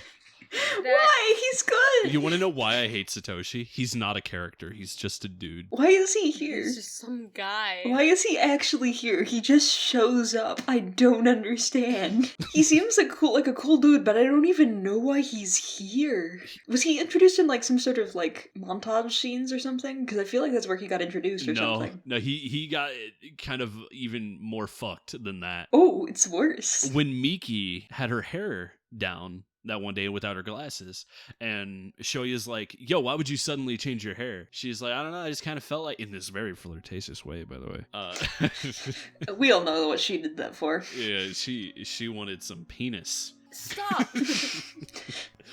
But You don't know that for sure. she turns around. Side note, I think Satoshi and Miki are supposed to be together. That would be cool, except for the fact that was never even slightly hinted towards. I know that. That's why I'm talking specifically about things like this. That it's anyway. Whatever. Understandable. So she. I am sorry. You don't have to apologize. I will apologize anyway. You cannot stop me. Yeah. She turns around and like she whispers to Shoya, and she's like, Satoshi said that you might be a cool guy to hang out with. And then her ex falls off and Satoshi's ex falls off. He doesn't even say anything in the scene he's introduced in. He just kind of shows up and then it's done. The scene is over. Why is he here? Why are you here? I think there's got to be some like cosmic level reasoning why he's here. And what I think it is, he's the only one without problems. He is the outlier. He was not connected to any of these characters in any way. He is like me in most situations. Just a hint of normalcy? He's just a dude. He says his opinion, but he never oversteps his boundaries. He's just like, this is what I have to say. I don't know everything. Mm-hmm. Now, for a movie character, you're terrible. But for something that like, to make a point or whatever, in real life, he would be a good friend, obviously. He's a nice dude. He's just a guy. He's cool.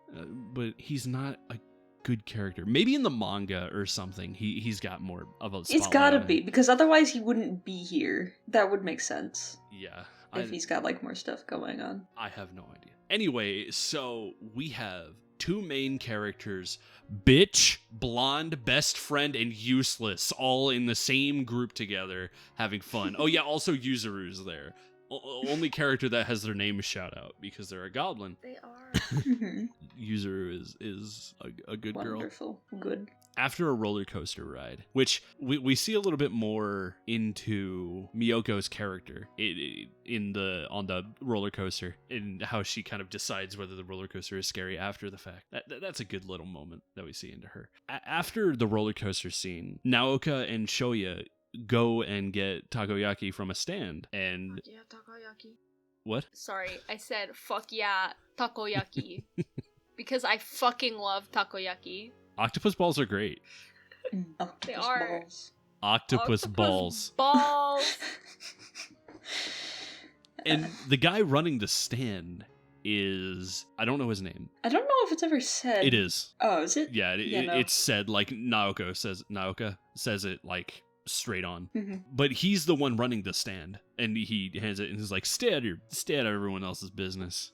And he's one of Shoya's old friends. Oh yeah. One of the people who just right up and abandoned and started bullying him. It's so stupid. We have another moment of like a talk down scene between Naoka and Shoya. Yeah, thank you. Sorry, I'm blanking on shit. We have a talk down moment between Naoka and Shoya. That's when we have the second kind of without hesitation take the shot where she's like, Shoya, tell me the truth. Do you hate me? Probably. I love Shoya. he will just. He's a dumbass. he's a good boy even when he's he's blunt and genuine.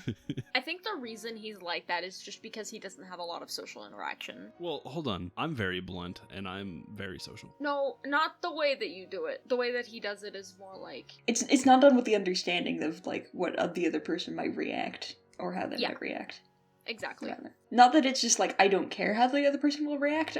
It's more like, I don't know that they will take this in a negative light. The lack of a social cue in that aspect. Is it a lack of a social cue or the lack of a filter? It might just because that's fair. It also might be just that he doesn't have any filter because he hasn't bothered to talk to anyone in a while. He doesn't see the point in it.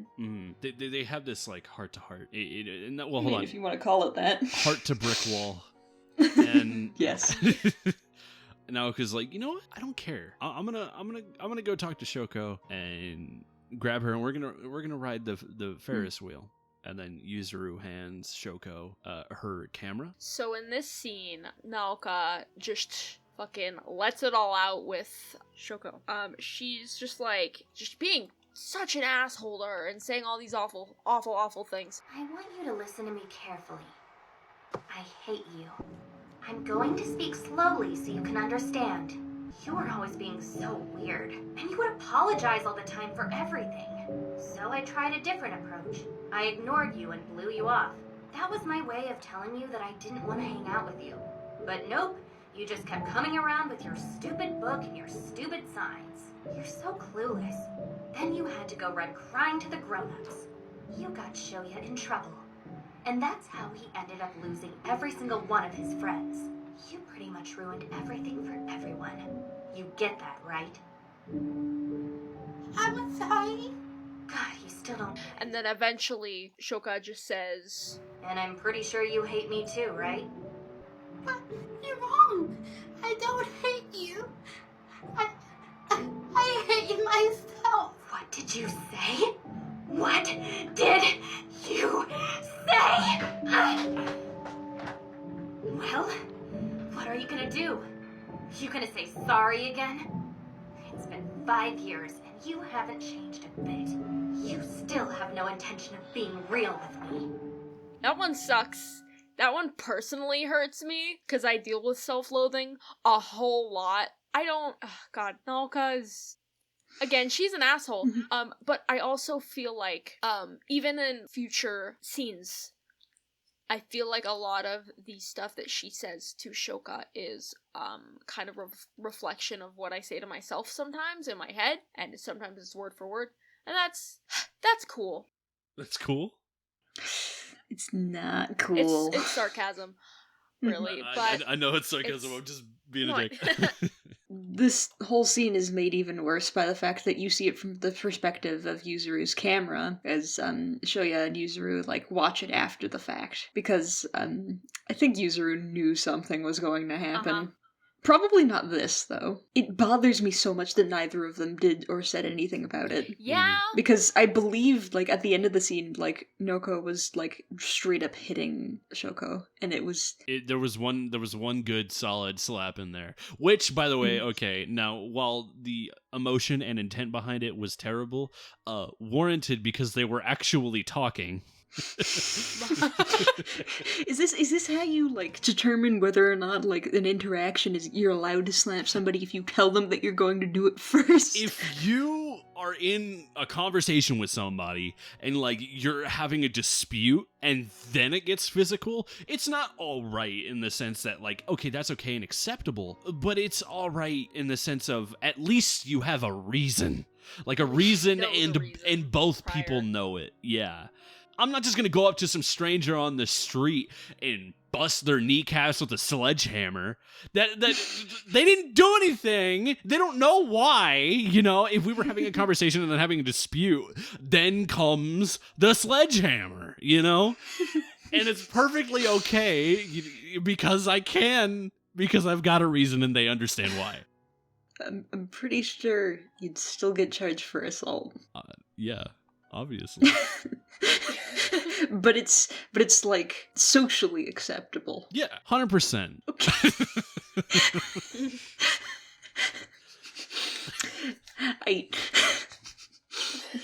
All right. Where were we? Shoko's mom had no right slapping her, or not her, slapping Shoya on that bridge. That's what I'm trying to get across here. Whatever.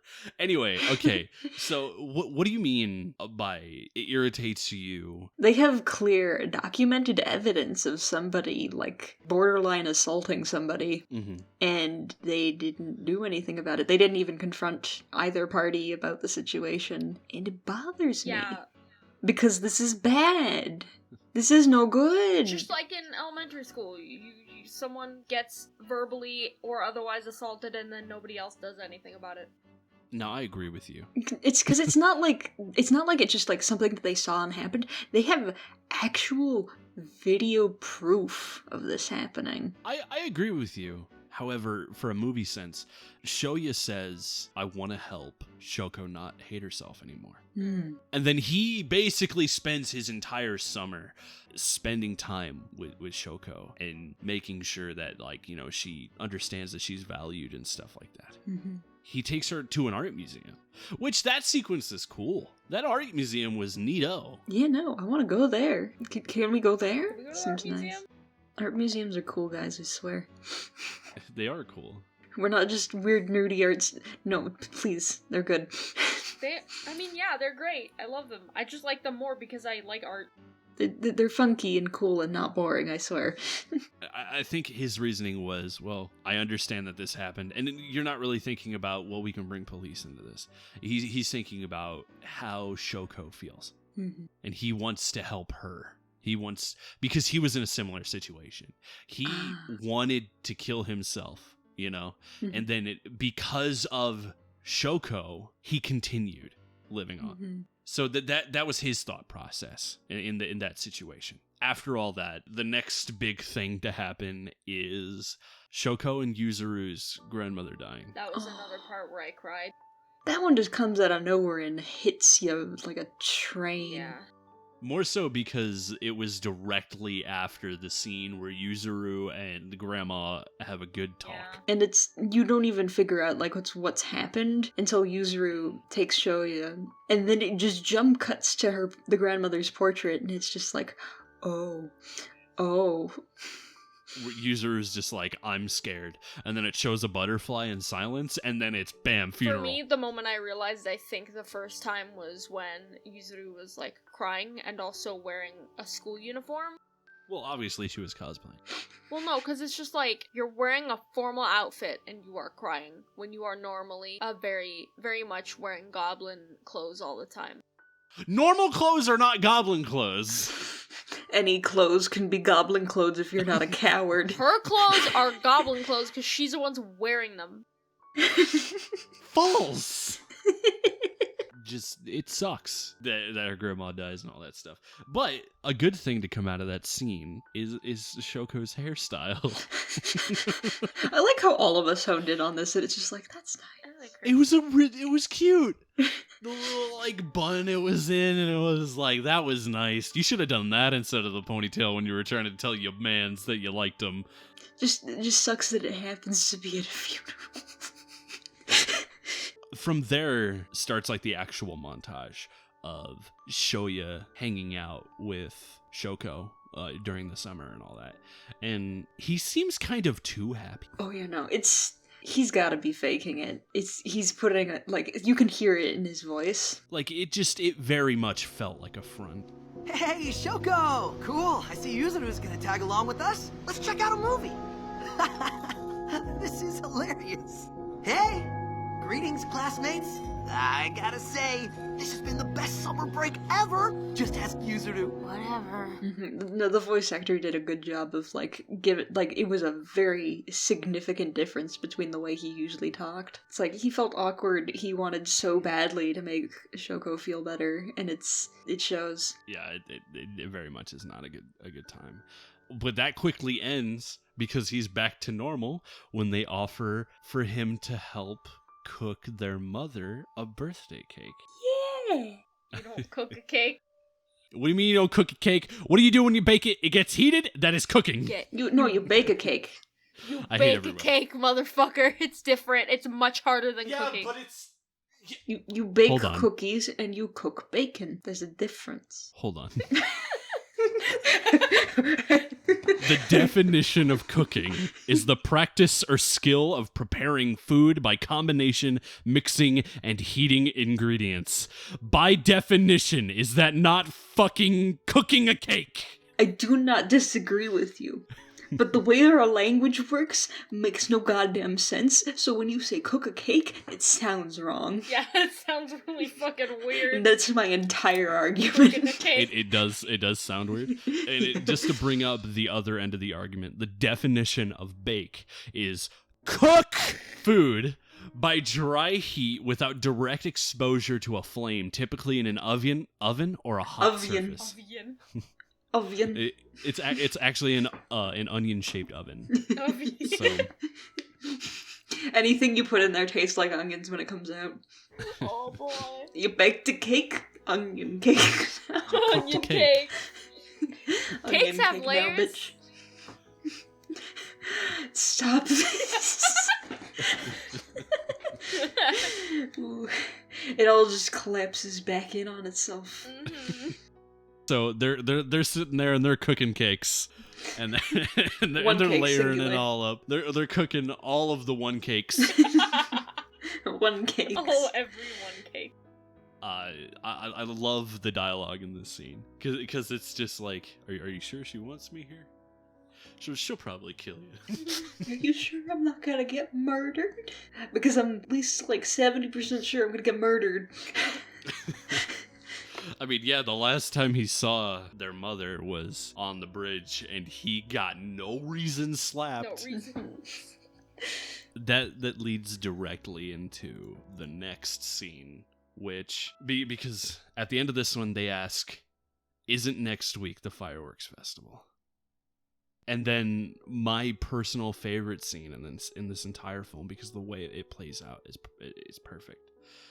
It's so beautiful. At the fireworks festival, we see Shouko and Shoya just sitting there, obviously enjoying Japanese fireworks, and like every anime ever. Fireworks. And Fireworks. Shouko has a really pretty pampas grass yukata. It's very nice. Yes. I have a question. Are you saying pampas grass? Pampas. It is a type of grass. It's a type of grass? Pampas grass? Yes, I am allergic to it. I thought you were making a joke by calling the grass pampas. No. It has the audacity to be grass. It has the audacity to fall into my eyes and make them swell up and itch because I'm horribly allergic to it. Pampas grass? Who thought that was a good idea? Who thought that was a great idea to name grass Pampas grass? It's not spelled the same way. Clearly, the grass named itself. Because only pampas grass would do 'Cause something it's like that. Because it's very pampas. I'm sorry, Lil. Go on. Okay, so there are two different types of pampas grass. The one in America looks different from the one in Japan, and the one in Japan, I think, if it is in America, they refer to it as, like, fairy grass. I read this on a Wikipedia article the other day trying to figure out if there was a correlation between the pattern on Shouka's yukata to anything that was happening in the scene, or, like, an emotion. But I didn't find anything, so, It's obviously because Shouko is very pompous in this scene. No.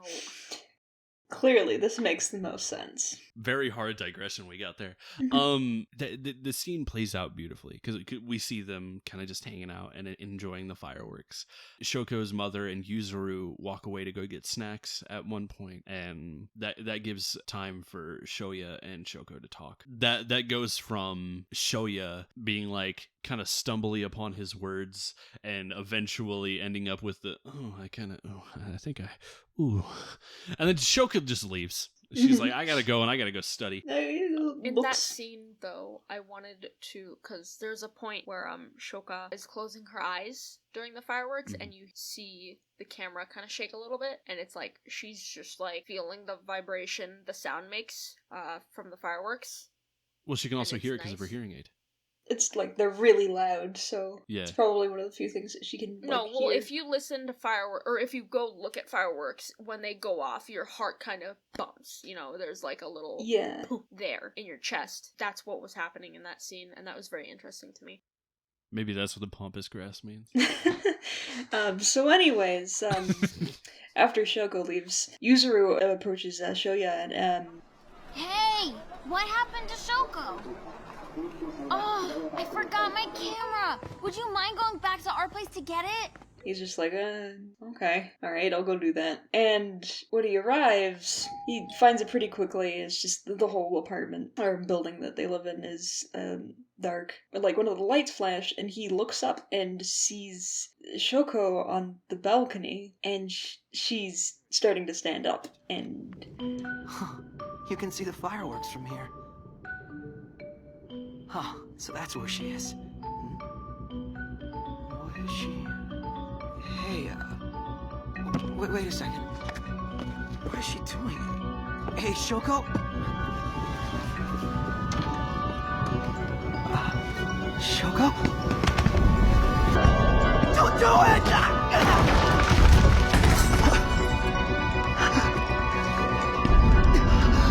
Please, no. Shouko!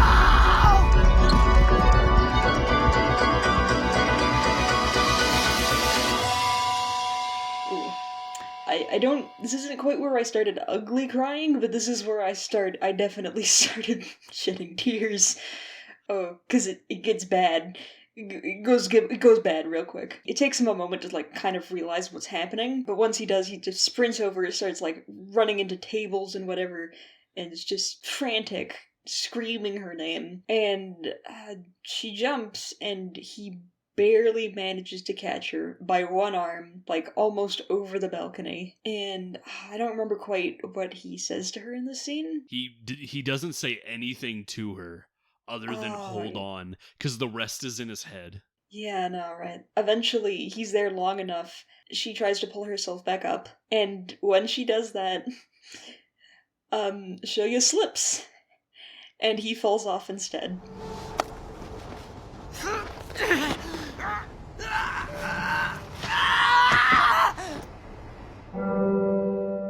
If I was the director of this film, I would have ended it right there. You asshole. Shithead. Because it's such a perfect moment, because he falls, and then Shoko's watching him fall, and he goes into this water. In his head, he's like, it's cold, it's warm, because he feels his own blood and stuff like that. And then it fades, and it's like right there is where it would have been, like, just roll credits. No. So I got to one of the things I wanted to talk about. So this is kind of interesting. I'm not sure what the through thread on this is specifically, but if you noticed in the very, very beginning of the film, when Shoya's first standing on the bridge and he's, like, about to jump off, the thing that kind of stops him is some kids on the riverbank playing with some fireworks. Oh yeah. And guess when Shouko decides to kill herself. She hears the firework. Yep. I didn't even catch that. Damn. No. Correlation. Yeah, no. But Shit. There's a bunch of stuff like that. It's movies dance. I'm telling you. It's a good film. Fucking whack foreshadowing. Mm-hmm. Well, there was also the one that I mentioned earlier. That was when she jumped off the bridge to go get her book. You know, there's like a bunch of things over, like, you constantly see, like, both of them actually, like, jumping off of bridges and into water and stuff. Another thing that I wanted to point out in that scene when she's about to jump is that you can see that she has taken off her obi, and I don't know what kind of, like, significance that has. That was just something that I noticed. Did she take off her shoes? I think she so, would yeah. have. Yeah. I'm pretty sure. Because of the symbolism with shoes. What do you mean symbolism with shoes? If you see, typically in, like, Japanese media, if you see, like, shoes, just shoes that are just sitting there together, it means that somebody has committed suicide, or something like that, or someone Like, if it's, died. like, on a bridge or a ledge or, like, near the ocean or something, that's usually what it'll mean, to my understanding. Yeah. What? Have you never heard of this? No. Because this is something I've known about for a long time. Yeah, I'm surprised Ray knew about it, and not you. Oh, I knew about it from some, like, weird spooky Animal Crossing thing, where somebody How had, the like... fuck am I supposed to know that shoes being placed in the place where they're supposed to fucking be is the person's dead now? No, It's because it's the location matters. Yeah, the location. Because, like, if it's, like, in front of a door, it's like, oh, someone just took off their shoes. They're entering a house. And they show that in the film, though, as well. They show her shoes right at where the door where they belong. I guess not, then. I'm pretty sure what you guys are saying is right and true. I'm not going to take that away. Yeah, That's probably why they show the shoes in the first place. But it's like, when I see that, I'm like, okay, she took her shoes off. What the fuck? They mean she's dead? Yeah. No, she had to enter her house. I know what that means! I know that! She had to take her shoes off at the door. I know that! That's what I thought it was in the first place! And then you're telling me that shoes mean death? What the fuck? You mean when I go to the store and get some pair of new fucking Yeezys and I take them off at the door, I'm gonna commit suicide in my room? Like, no, Jesus. I know. It's when it's at like the edge of a cliff or on a beach or something. I'm making a joke here. I'm blowing this out of proportion. Yeah, I'm also not sure how prevalent it is, especially nowadays. So I can't say for certain. I think it's like a thing out of like respect for the dead. It's like you take your shoes off if you're going to commit suicide. You take your shoes off before you do it. It's like, I don't know. It's a thing. If you're gonna have the fucking audacity to end your life, you might as well have the politeness to take off your fucking shoes. I don't know, man. It's just a I thing. suppose it's just sort of the ritualistic nature of a lot of suicides. Hey, I'm not saying what you guys are saying is wrong. I'm just very flabbergasted by it. Why do I know this and you don't? This is so weird. I don't know a lot of things. Anyways, Shoya's in a coma now. Yeah. Yep. Well, we know he's in a coma like the second after we see him jump because they're in the hospital and his mom's like, oh, we took him out of the ICU, you know? Mm-hmm. But he's still not awake. Speaking of that, by the way, like I said earlier, I didn't cry, but I really want to. This scene is the closest that this entire movie got me to, and that is when Shoko's mom and Yuzuru are apologizing to Shoya's mother. Do you know if Shoya will... Mrs. Ishida. Mrs. Nishimiya. I'm sorry for all the trouble Shoya has caused. I know what he did in the past is unforgivable, but I want you... please forgive me. What on earth are you doing? Oh, get up. I'm sure Shoya must have done something. Mrs. Otherwise, Ishida, this wouldn't... Shoya was trying to save my stupid sister. If I had done better, she wouldn't have. I'm so sorry. Please don't. Come on, both of you, please get up. I'm just glad that Shouko is okay. And you too, Yuzuru. So please get up. And like just the way their voices sound, and it's just like, Yeah, I cried that point too. That one hurt. Yeah, we all cried. I didn't. Except for I wanted to. he cried in spirit. I spiritually cried, yeah. We don't see, and I made this a point to write it down, we do not see Shoya in the hospital at all for 20 minutes. That is a very large amount of time for your main character to be off screen.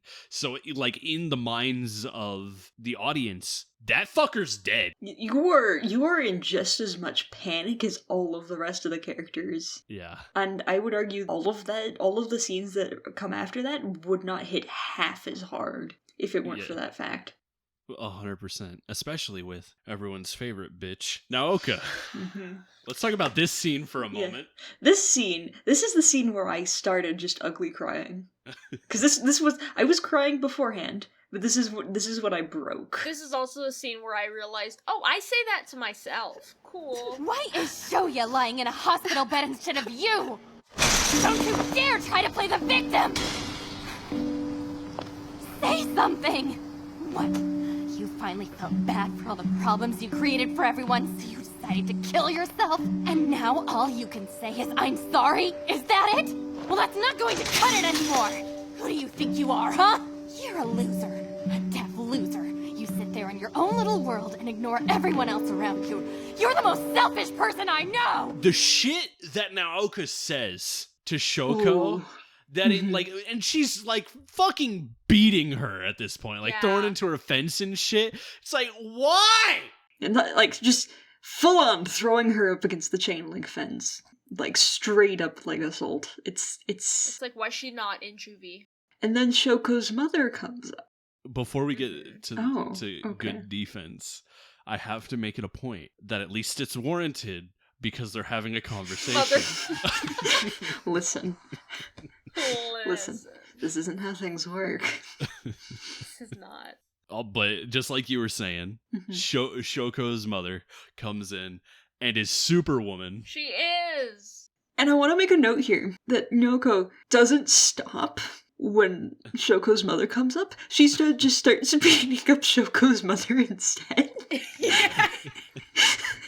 Like, He's such a fucking asshole. Naoko has some serious courage to fucking continue. Like, this is a full-sized adult here. This is a woman who just saw you beating her daughter, and you're now beating her. She's like a honey badger.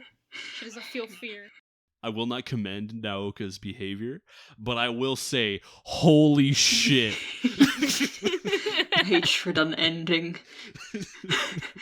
She has so much rage inside of her. It's just so much the balls that must take. Like, a mother who has seen you beating her daughter, and you just, no hesitation, none at all, just start screaming and running at her. And she fucking insults the mom as well. Yeah, no. Yeah. It's, oh my god. Yeah, what the fuck? By saying shit like, You must be the little loser's mother! If you can't keep your kid in line, then do us all a favor and stop breeding! What are you two doing? Yeah, what the fuck? What the fuck? Yeah. I honestly want to know what's up with Naoko, because, she's gotta have, something going on at home or something, because... Yeah. Oh, boy. I feel like if we knew more about her, it would flesh her out and make her maybe, I'm not going to say a little bit more of a likable character, but a little bit more of an understandable character. Understandable. And there is hinting that something else with her is going on, because in the Ferris wheel scene, she says, "You don't know the stuff that I was going through." And in my head, I was like, you were going through shit, kid. She might have an abusive father or mother. We don't know that. Mm-hmm. Now, that doesn't say what she's doing is right. No, but because it isn't. It kind of makes us understand how she sees things a little bit more. That would make the maybe you should stop breeding thing make a little bit more sense. Mm-hmm. Oh. Yeah, what a bitch! She's such a bitch. Fucking top 10 anime betrayals, dude. Yeah, no. I don't remember when this is. Maybe I'm jumping ahead of myself. It's okay. But it's noted that Naoko is pretty much at Shoya's bedside, a lot. Yeah. Literally every single day while he was in a coma, she was there.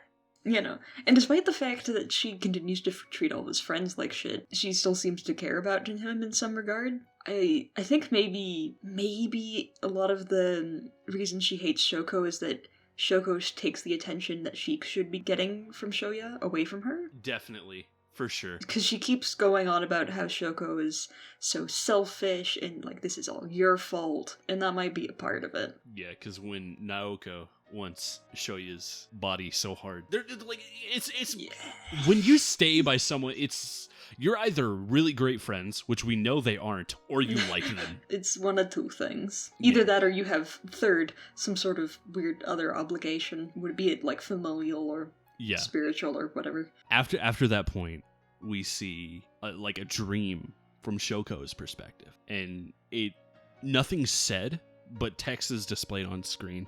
And it's implied that it's Shoya talking to Shouko. And he's like, I've been thinking about dying. And Tuesday's gonna be over soon. And then she wakes up. I like the statement of Tuesday's gonna be over soon. Tuesday was mentioned before, and I'm trying to remember when. I don't think it was a day he planned on killing himself before, but it was Tuesday is the day that she feeds fish. Tuesday. Okay, Yeah.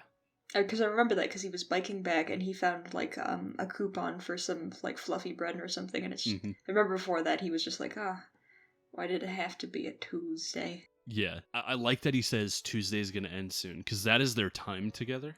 And I think that's supposed to symbolize, now that our time together is over, I'm gonna die. Because if that would have passed over into Wednesday, that fucker's gone, you know? But then she runs to the bridge and she like bawls and she just like lets it all out. And I'm pretty sure the people around that bridge that live there are very pissed. You know, I was trying to keep quiet and not equally bawl my eyes out because she started like scream crying, and I was just like, "Oh baby, no, Yeah, no, I've been there before. Please don't." Keep in mind, the voice actor for both the Japanese and the English version are actual deaf people. How the fuck did they do that so well? They're so good. I love it. They're amazing.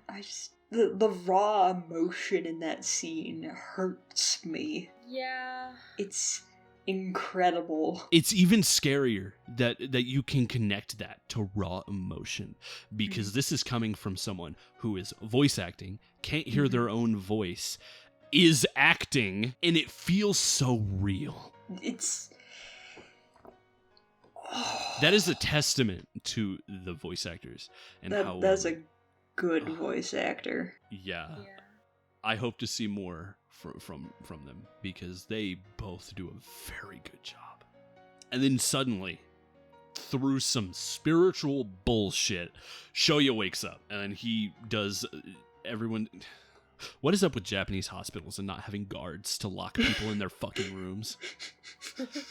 You gotta have the end of a romance thing where like the person like just like grabs all their tubes, yanks them off, and just runs all over right to where they're where they just know the person they need to talk to is. If I ever get sick in Japan and I'm able to leave, there's a problem. But he runs to the bridge that she's at, and obviously he would run there. Where else would he go? Not only is it Tuesday, but that's their spot. You know? That's the spot. And they have this like great talk. I love that this talk starts with Shouko touching Shoya to like make sure he's not a ghost. Oh, it's so good. Because it's like there's no words spoken. None at all. And you know exactly why she did that. Yeah. Yeah. And you feel it when she backs away afterward in surprise when she realizes that he's real. And it makes perfect sense too, because who wouldn't do something like that? Just like, how are you here? I thought you were dead. I thought people guarded hospitals. They kind of have this talk about what it means to be alive and how they should continue going forward, and like why Shouko decided to jump. And she goes around and basically says that it was because she couldn't change, you know? And then he's just like, bullshit. I like you. Teach me how to live, you know? And then this starts the end sequence, which lasts 5 minutes. But it's the longest fucking 5 minutes. That was 5 minutes? That was 5 minutes. Don't you dare lie to me. That was not 5 minutes. That can't have been 5 minutes. The entire festival thing is 5 minutes. Well, damn, that's the longest 5 minutes of my goddamn life. Yeah. Because that felt like a half hour. Uh-huh. Well, everything before that was 20 minutes. That whole montage where she's trying to get people to help, or she's trying to... what would you... She says that she wants to rebuild what she destroyed, but... That I can't specific. I'm mind fucked right now. Whoever wrote the script is a wizard. It's a mangi, dude. It's a mango. Yeah. I must say though that I've seen this movie twice. The first time I watched it felt a hell of a lot longer than the second time. Yes, I can also attest to this for someone who's watched it several times. I have only watched it once and it felt longer than 2 hours. Goddamn. Mm-hmm. I think that's good and bad. It's good because it keeps you in that world for a long time and you can develop more emotional connections with the characters, but it's bad because if you're just like, this is a movie and I'm watching it, you want to fucking leave. I feel like the reason it felt so long the first time, this movie is just like cry fest after cry fest after cry fest. It's emotionally exhausting. Yeah, it's very much not kicking them while they're down. It's making sure they don't get the fuck back up. they destroy you, they demolish you, and they tear you to crumbles, and they give you a somewhat happy ending, and you're still absolutely crushed by the amount they put you through. So the festival part happens. I like everything that happens here a lot. Because it goes from he's still not looking people in the eye, even after the promise to God he made, when he was thinking to himself while holding her over the balcony.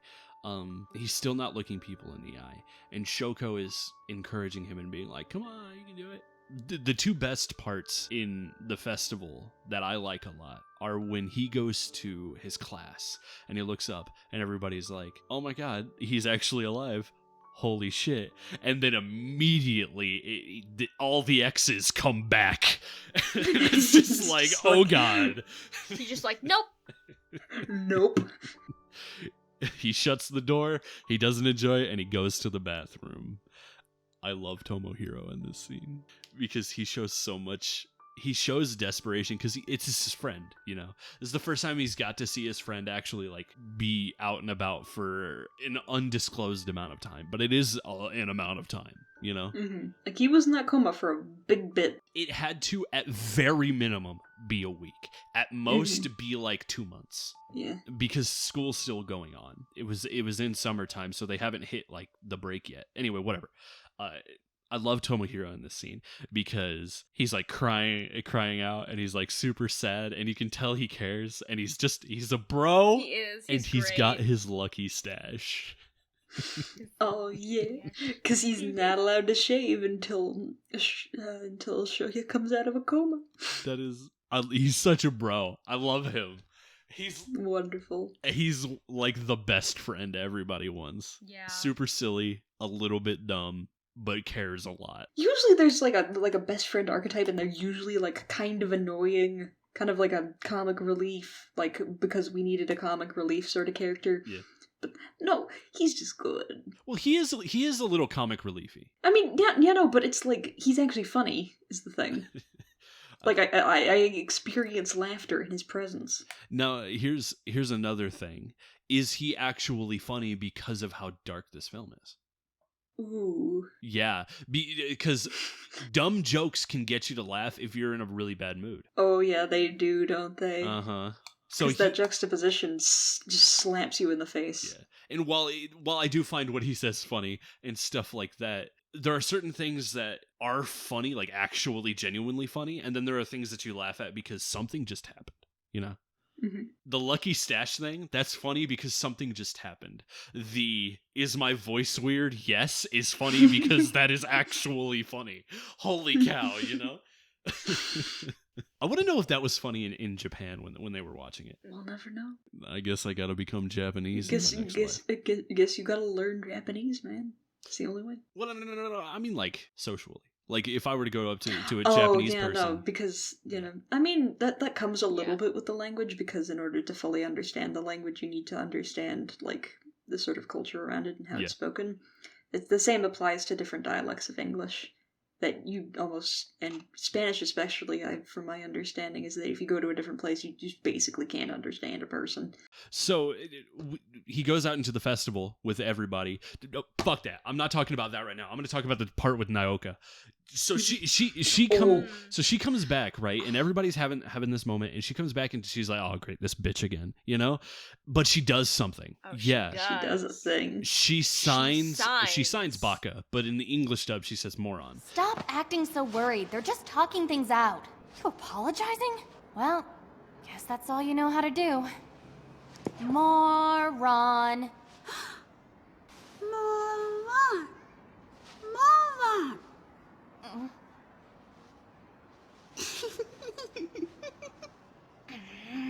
I think what they're trying to do is for the audience be like, this is the beginning of the redemption for Naoka. However, that's not what it feels like. As someone who has watched this film, there is no redeeming this hoe. No, it does not even begin to redeem her. In fact, it makes her seem more like an asshole because she's, like, attempted to, like, get on her level to speak to this person that she sees as an idiot. I do genuinely believe, though, that she is trying to become better.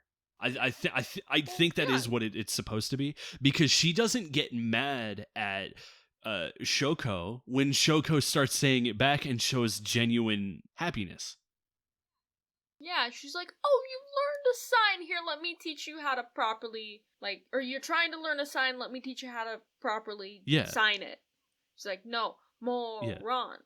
And she walks away in what I would say is embarrassment, you know? It is, that scene alone, if that was done earlier, if that was done, like, if she didn't beat the fuck out of Shouko at the hospital, and instead we saw them together in the thing, and she was saying, like, she was still insulting Shouko, but doing it in sign, that would be different, because then we would be like, okay, she's making a point to learn sign language. She still doesn't like Shouko, but she's doing something to better herself. I kind of read that scene completely differently from you guys then. Because I interpret that as I said before, her learning sign as a way to, like, because she didn't think that Shouko would understand any other way because she sees her as an idiot, and was just like, hey, I'm making a point of getting on your level and using the things that are familiar to you to, like, do that. Yeah. Like, as I try to, like, attack you more personally than I ever have before.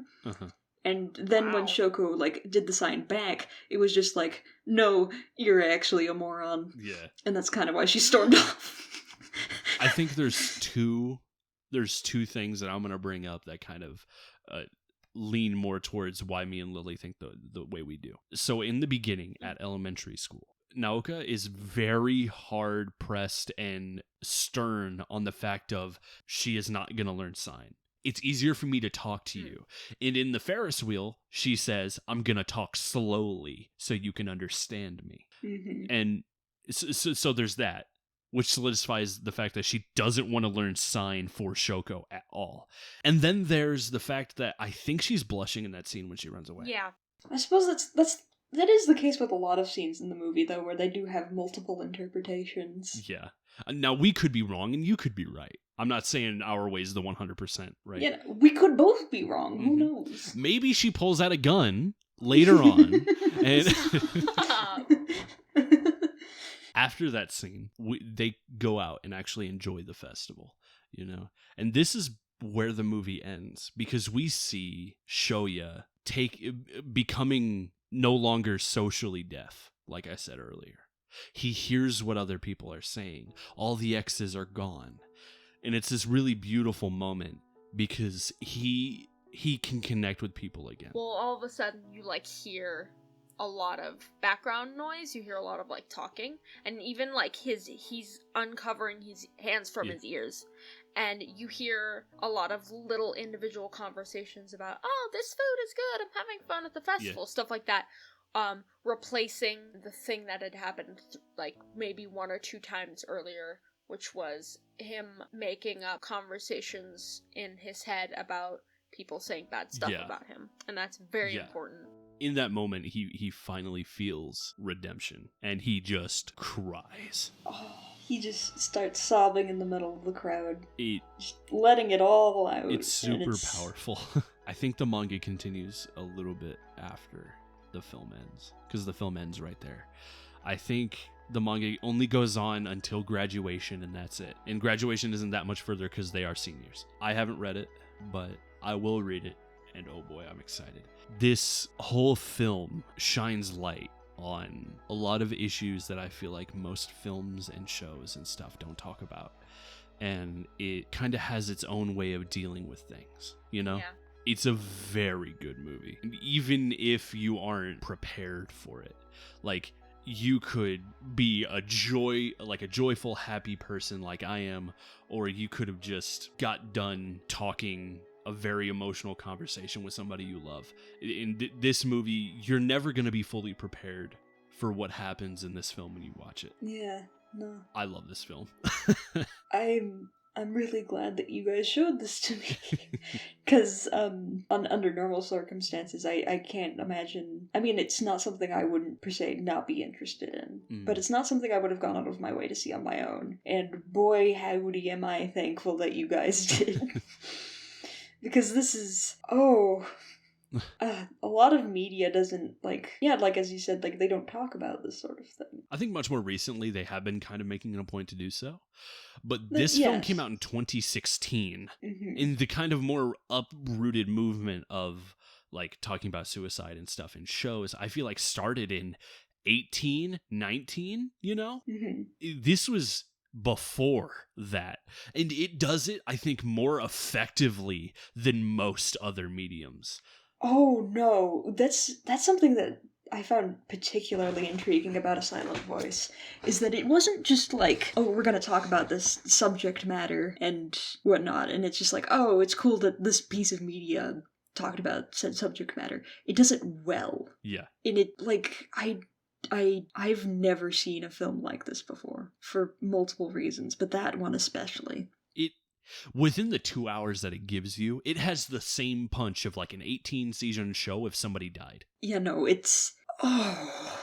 Like I said, the script writer, whoever, like, put all of this together, whoever wrote this is a goddamn wizard. Just... It's incredible. It is. All the characters have their own depth, they have their reasoning, except for redhead dude. Except for Satoshi. He's just here. Not that bitch Satoshi. Yo, shout out to my boy Satoshi! Right there in the back doing nothing! Look it up, You Satoshi! be you! I love this movie.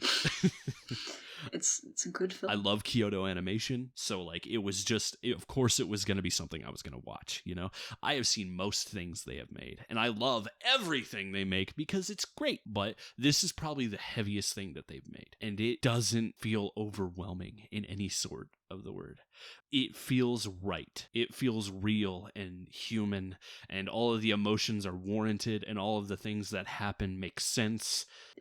That realness is, I think, the reason it hits as hard as it does. Oh. It's genuine, uncensored, unabashed, and honest with itself, and that's what makes it so incredible. That and, like, the relatability. This film does have a great showing of relatability, because even someone who hasn't been through any of this stuff can look through these characters' eyes and completely understand them. It shows you why, how, and where these characters are. My mom, when she was in school, she was actually a bully.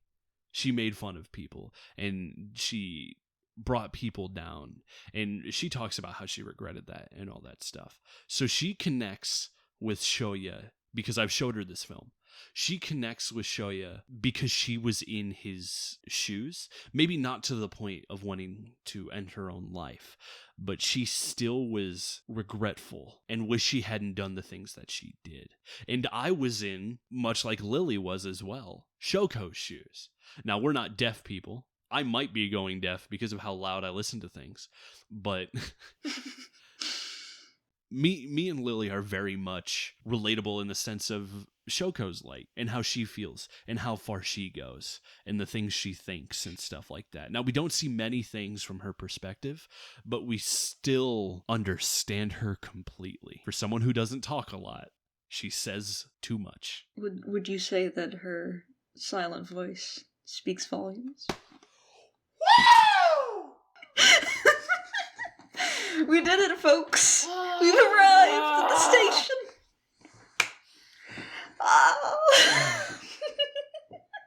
How would you guys rate this film out of 25? I've heard that the first couple of pieces of anime that you watch end up being your favorite, no matter how good or bad they are. I have a sneaking suspicion this is going to remain one of my favorites. I'm gonna give this a 24 out of 25. Oh, really? Okay. Yeah, no, I bawled my eyes out, and not just in oh, they managed to get me attached to something. No, I felt things. This movie hurt me. This movie isn't a dog film where you know the dog dies at the end and you still cry. This movie is you feel and you resonate with the characters. You, Lily? I think I might give it a maybe like a 22 out of 25, just because it hurt me a lot, and that's docking points. Really? Okay, so for Ray, No, it was okay. a joke. It was a really, really great movie, and I can see it for what it is, and it has little flaws. But again, as much as like it kept my interest, it kept my attention and everything, and kept me engaged. I guess genre-wise not genre-wise. I don't know. there was something about it that you couldn't 100% commit to it. No, I'm just saying in comparison to other anime and films that I've seen, Never mind. that it's not hitting my, Check. like, The center of... there are- Yeah, I think I know what you're getting at. there's a list. There's a list of things things, of requirements that need to be, in order for yeah. it to be Lily's favorite. Oh yeah. Promare hits most of those, and a lot of Studio Trigger movies, or anime as well, hit those notes. That's why I really like Studio Trigger. And a lot of your checkpoints hit with KyoAni, and that's why you love KyoAni so 100%. much. Kyoto Animation is my favorite studio. They're the best. It's really weird to know that I love everything Kyoto Animation has made, yet my favorite show is not made by them. It's a really weird feeling in knowing and understanding that. But this film is beautiful, and like I've mentioned throughout all of it, it has talked about so many things, and it makes you feel so many emotions. And I don't want anybody to be like, well, you didn't cry, so it obviously can't be that bad. It's fucking horrendous how much this movie tears you the fuck down. It destroys you. This film is great. Yeah. If I had to rate it out of 25, I'm not going to give it a full perfect score because I feel like there was a few things that I definitely would have changed. I'm going to give it... Satoshi. Doc's...